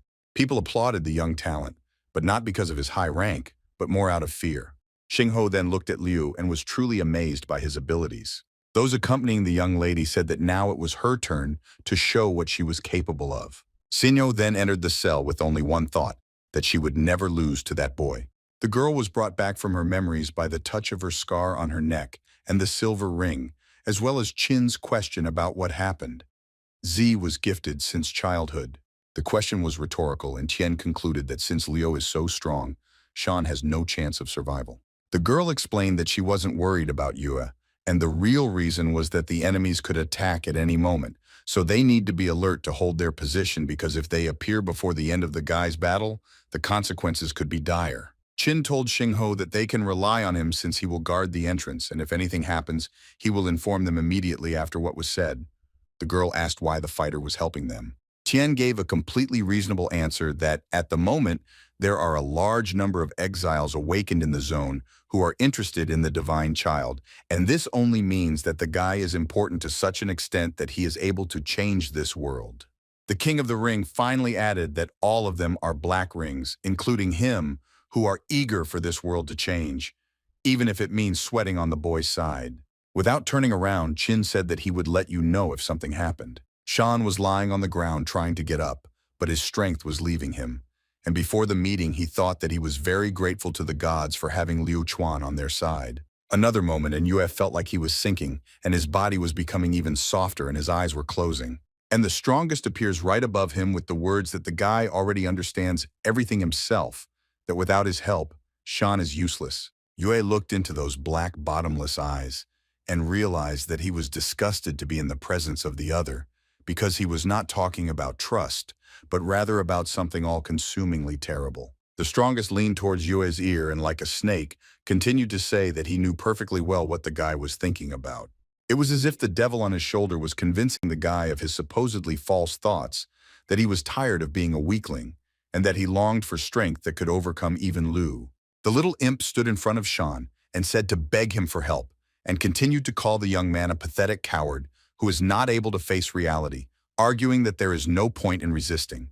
It was a pure voice of fear, driving him into a dead end, repeating that isn't the guy afraid of what all those awakened ones will do if they grab him. Shan did not answer anything, and the other only added even more doubts, saying that fate is worse than death, and cited the example of a mother in captivity, trying to put pressure on the patient.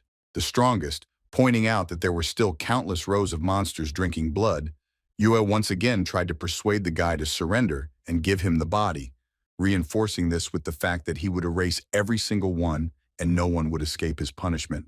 And Shan caught the most important thing from all this. The other said that he would erase every single one, which confirmed the guy's fears that the force was destructive. Yue finally entered into a dialogue and told the strongest that they were completely different, asking again if he had forgotten what he had once said.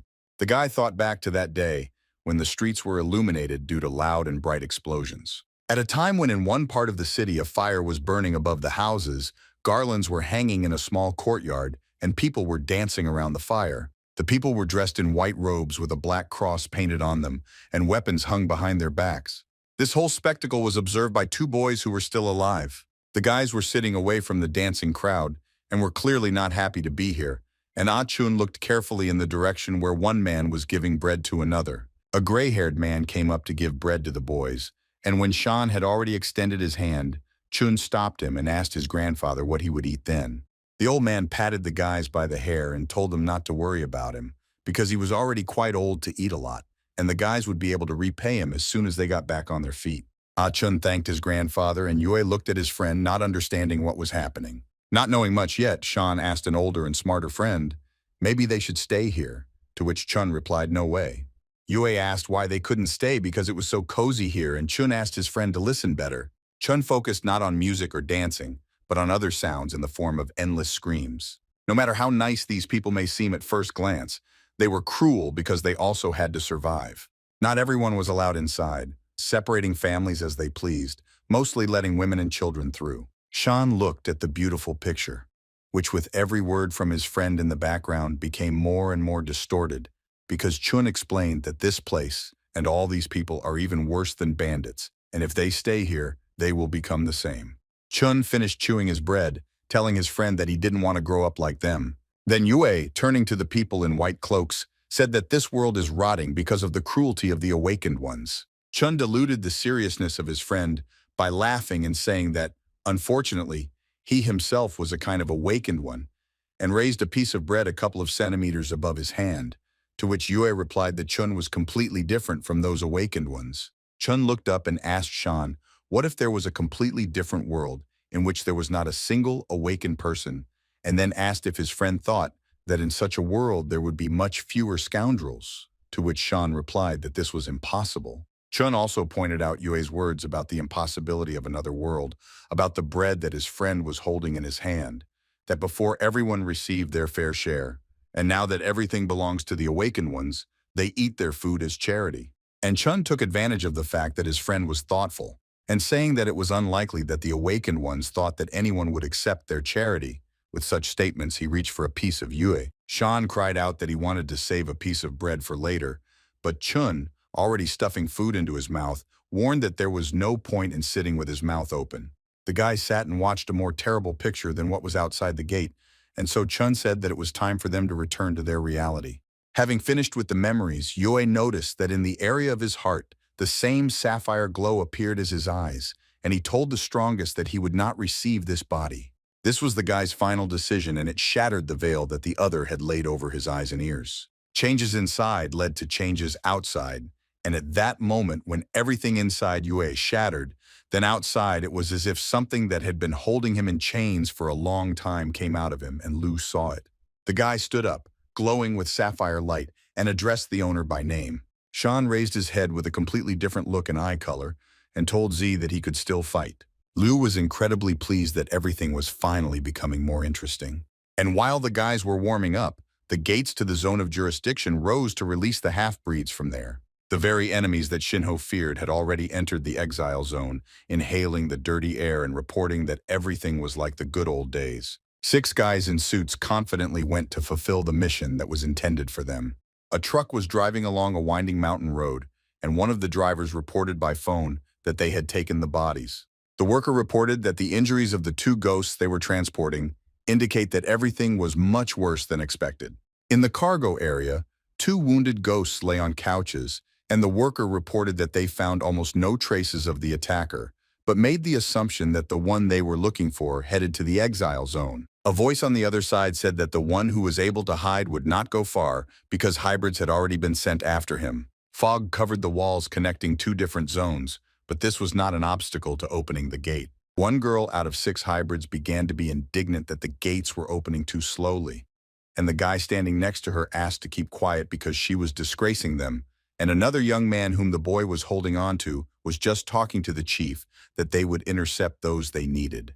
The workers accompanying the prisoners were wearing special glasses, and one of them thought that he did not remember that the jurisdiction had a separate area for containing black rings. The most impatient girl of all abruptly moved from her place towards the guards. At one point, a razor-sharp sword appeared at the man's throat, and the girl asked what the guard was staring at, and out of fear he began to stutter and ask for forgiveness. The cutie flashed her bright eyes looking straight at the guard's glasses. The equipment on the man's face began to go crazy and glow so brightly that the worker at some point lost his vigilance. And after the bright colors, the glasses exploded right on the guy's face, and he screamed in terrible pain. The girl stood and kicked the worker, asking if he had seen enough, and threateningly told him to look again. And while she was angry, another worker pointed a gun at her, but he could not shoot. The evil one turned to finish off the other worker, but she was stopped in time by one of the hybrids who ended the conversation with the chief. The guy told the girl named Thea to stop fooling around, because it was time for them to get to work because plans had changed, and they needed to split up so that 2 of their group would go to intercept the awakened special rank before he came to the exile zone. The one who looked the coolest and stood in front of everyone asked who these 2 would be. Thea responded, and turning around was already running to complete the task, and the friend who told her to keep quiet also volunteered, and another young lady who was older sighed nostalgically, noting the enthusiasm of the guys and remembering her youth. The guy and the girl separated from the main group and set off to meet the guests, while the rest went to those who were already in the zone.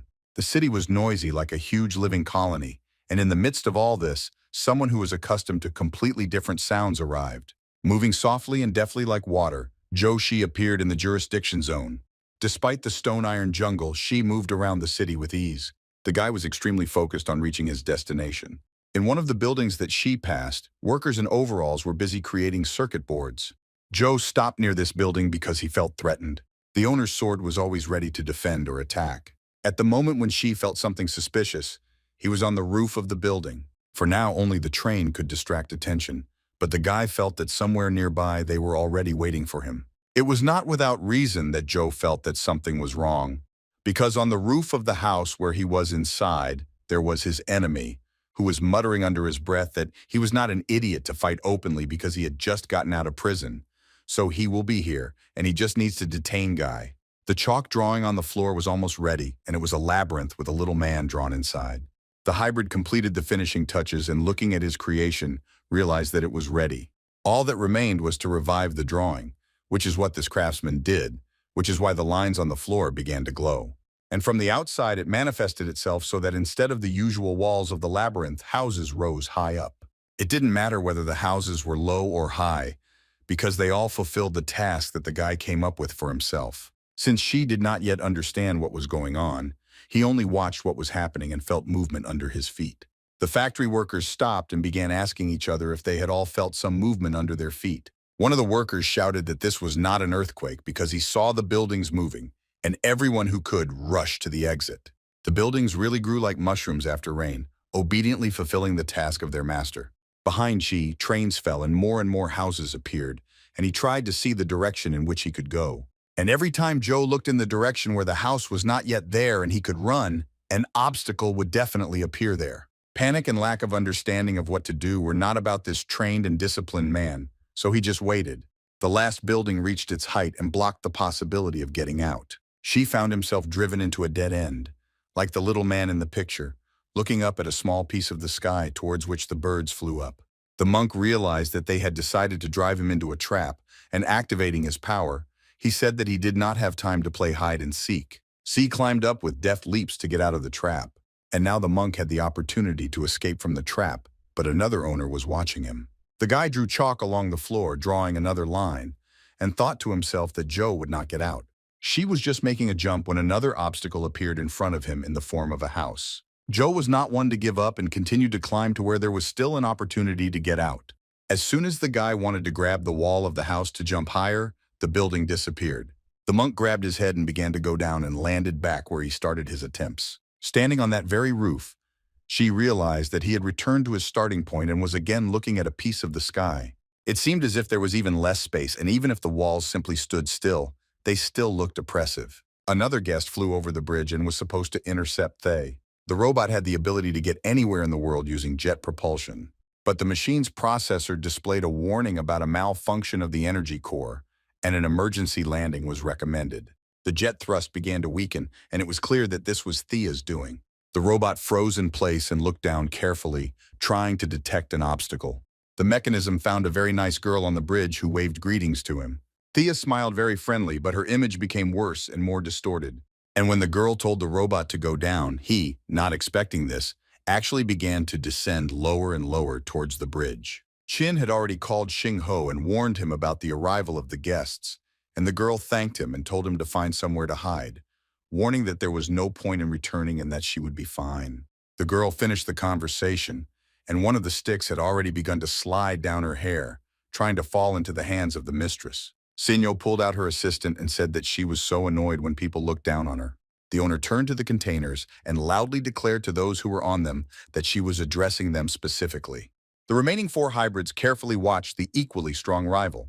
Sinyo smiled and kindly asked the guests who would like to die first. Since the hybrids had not yet taken any action, the girl again asked them if they really wanted to attack all at once, because it didn't make much difference to her. To which one of the uninvited guests said that the words were too loud. Sinno was not very happy that she had to stall for time until the guys finished their battle under the dome. The girl understood that even if Sean managed to awaken her power, it would most likely be telepathic abilities, which was the weakness of such awakened ones. Sinyo did not count on other descendants of the clan, so she concluded that when it was necessary to fight, she and Chuan would figure everything out. The coolest of the hybrids told the others that he had not been here for quite a long time, and the place looked even more terrible than last time. And the girl asked not to think of this hole as a place full of warm memories. While the four were chatting among themselves, Sinyo noted for herself the important point that all hybrids have black collars. The girl remembered everything her father told her and realized that he was right. Sinyo plunged her thoughts into childhood memories 14 years ago when she returned from training in the evening with a result of 98 wins and 2 losses. The girl was heading to her room but noticed that a light was burning under the doors that led to her father's office. The little girl knocked, telling her dad that it was her, and the father asked his daughter to come into the room.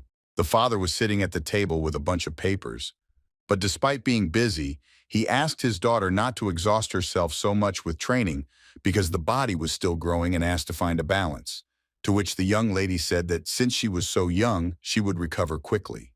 The girl made tea for Dad, saying that he shouldn't stay up late because he didn't want his father to die early, and Mr. Pei was amused by the fact that his daughter was sharp-tongued as always, and Xingho was worried that his father had not drunk tea while it was hot. Mr. Pei, like a mischievous child, reluctantly agreed to drink freshly brewed tea, but Xingho did not bring the mug into her hands because she saw important papers on her father's desk. In some table, the girl was attracted by the already familiar name of one of the great families, and it was Liu. The gentleman drank tea looking at his daughter while the little girl looked at the papers and quietly wondered where Mrs. Wu Yue was hidden, and she felt very sad that the search had taken so long. The father repeated his daughter's question, where the lady could really be, and expressed his great desire to find out about this too, since if he found her, Mr. Pei would be able to more often carefree communicate with his daughter and drink hot tea. Sighing heavily, the father replied that the price of such happiness as his and his daughter's time together is the freedom of Mrs. Wu Yue. Mr. Pei showed his daughter a frame from CCTV cameras, asking if she recognized the logo on the trucks, and Xingho, knowing quite a lot, immediately answered that these were special trucks from the heavenly city, but noted that the video was filmed in the exile zone. The father confirmed his daughter's words about the location of the trucks, and that the recording was indeed made in the exile zone. Mr. Pei bent over the papers, thinking out loud about the fact that recently 8 families have become more active and are constantly catching children with black rings. Looking at the reports and observations, the father told Xingho that in just 2 weeks, more than 1,000 awakened ones were captured. Sinyo was horrified by this figure and asked the most important thing from her father, what they were going to do with these children. The head of the Pei family answered his daughter that after analyzing many different options, they all led to only one conclusion. The captured children were raised in a special way in order to destroy potential enemies of the 8 families. The most pompous of the hybrids mockingly said that it was time for them to stop ignoring their enemy, thereby hinting that it was time to start fighting, to which another guy from their group, kicking the cool one, clarified that he wasn't the first to decide to evade the main topic. The serious guy with whom the chief kept in touch very gallantly appealed to the others to let him sort everything out. But the bright girl stopped the gentleman, explaining that if he did this, it would be like mutilating a painting, and added that she did not want the beautiful girl to die in such a vile way. Having gracefully said her speech, the girl also went downstairs near the containers. She went to meet Xingho, saying that you couldn't say that about her because she kills differently. And looking at Xingho Pei with her snake eyes, the hybrid said that she would give the owner a graceful death. Although Sinho was not a snake, her father was right about the sharpness of the tongue, and the girl threw it to the hybrid so that she could show what she could do. The 3 of the guys were left sitting on the containers, and the one who was smarter concluded that Liu and Shan most likely took refuge in that strange dome, to which the cool guy displeasedly called them cowards, and both thought about why don't they just get inside. The cool guy said that there was no need for such a rush, and it was better to wait until Xia Mei beat Xingho Pei half to death, which would cause the guys to get out of the dome to help their friend, and laughingly added that then they would divide the trophies and he would take Liu Chuan for himself. The cool guy suddenly began to think out loud which of them was stronger, those who were closest to the divine rank, or those who fed on the substance of the divine. The serious boy looked at his brother and only silently shared with him this question that tormented them all. Under the dome, both guys froze in anticipation because Shan was just now beginning to come to his senses. Yue was frightened by the danger of the situation, because for a moment it seemed to him that the person inside had finally taken control. But the guy realized that, on the contrary, thanks to the strongest, he now sees absolutely everything.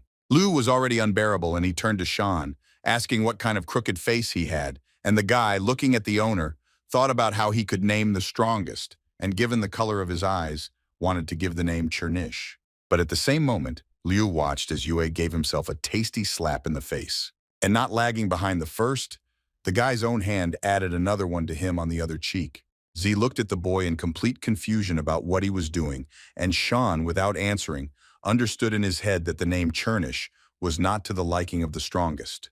Yue shouted to Chuan not to hesitate, but to attack, saying that he could cope with any of his attacks. For the first time, Shan understood why last time he could not see Liu appearing near him so quickly, and all because he moved like a charge of energy. Yue dodged the sparkling charges and realized that before he would never have been able to dodge the owner's attacks. But now that the guy saw all the trajectories in advance, this radically changes the situation. Shan still turned to the strongest, named Chernish, and said that he was right, that he could not cope alone, and repelled the attack of Liu, which he had already seen. And the guy was thrown back with a powerful blow, and then he told Blackie not to forget that his existence exists only thanks to busting Shan's ass all these 18 years in an attempt to survive. Yue seemed to be having a conversation with a friend, and continued to explain that in matters of survival, Blackie is no better than him, and clearly indicated that the strongest should not dare appear out of nowhere and belittle his right to exist as the owner. The boy froze for a moment because for the first time in all 18 years of his life, he felt completely himself. The guy was forced to emerge from the sea of thoughts again by the sudden appearance of Liu next to him. But now, when Shan felt that for the first time someone else besides Ah-chun was on his side, he was not afraid of blows. Yue admitted the existence of the strongest and the fact that he is now not alone, but pointed out to Chernish that this merit belongs to Shan. The young man slowed down after the impact almost to the end of the canopy, lifting particles of the road into the air behind him. When Shan stopped and wiped his face and then looked carefully at Liu, he realized that no matter what he attacked, he would survive everything.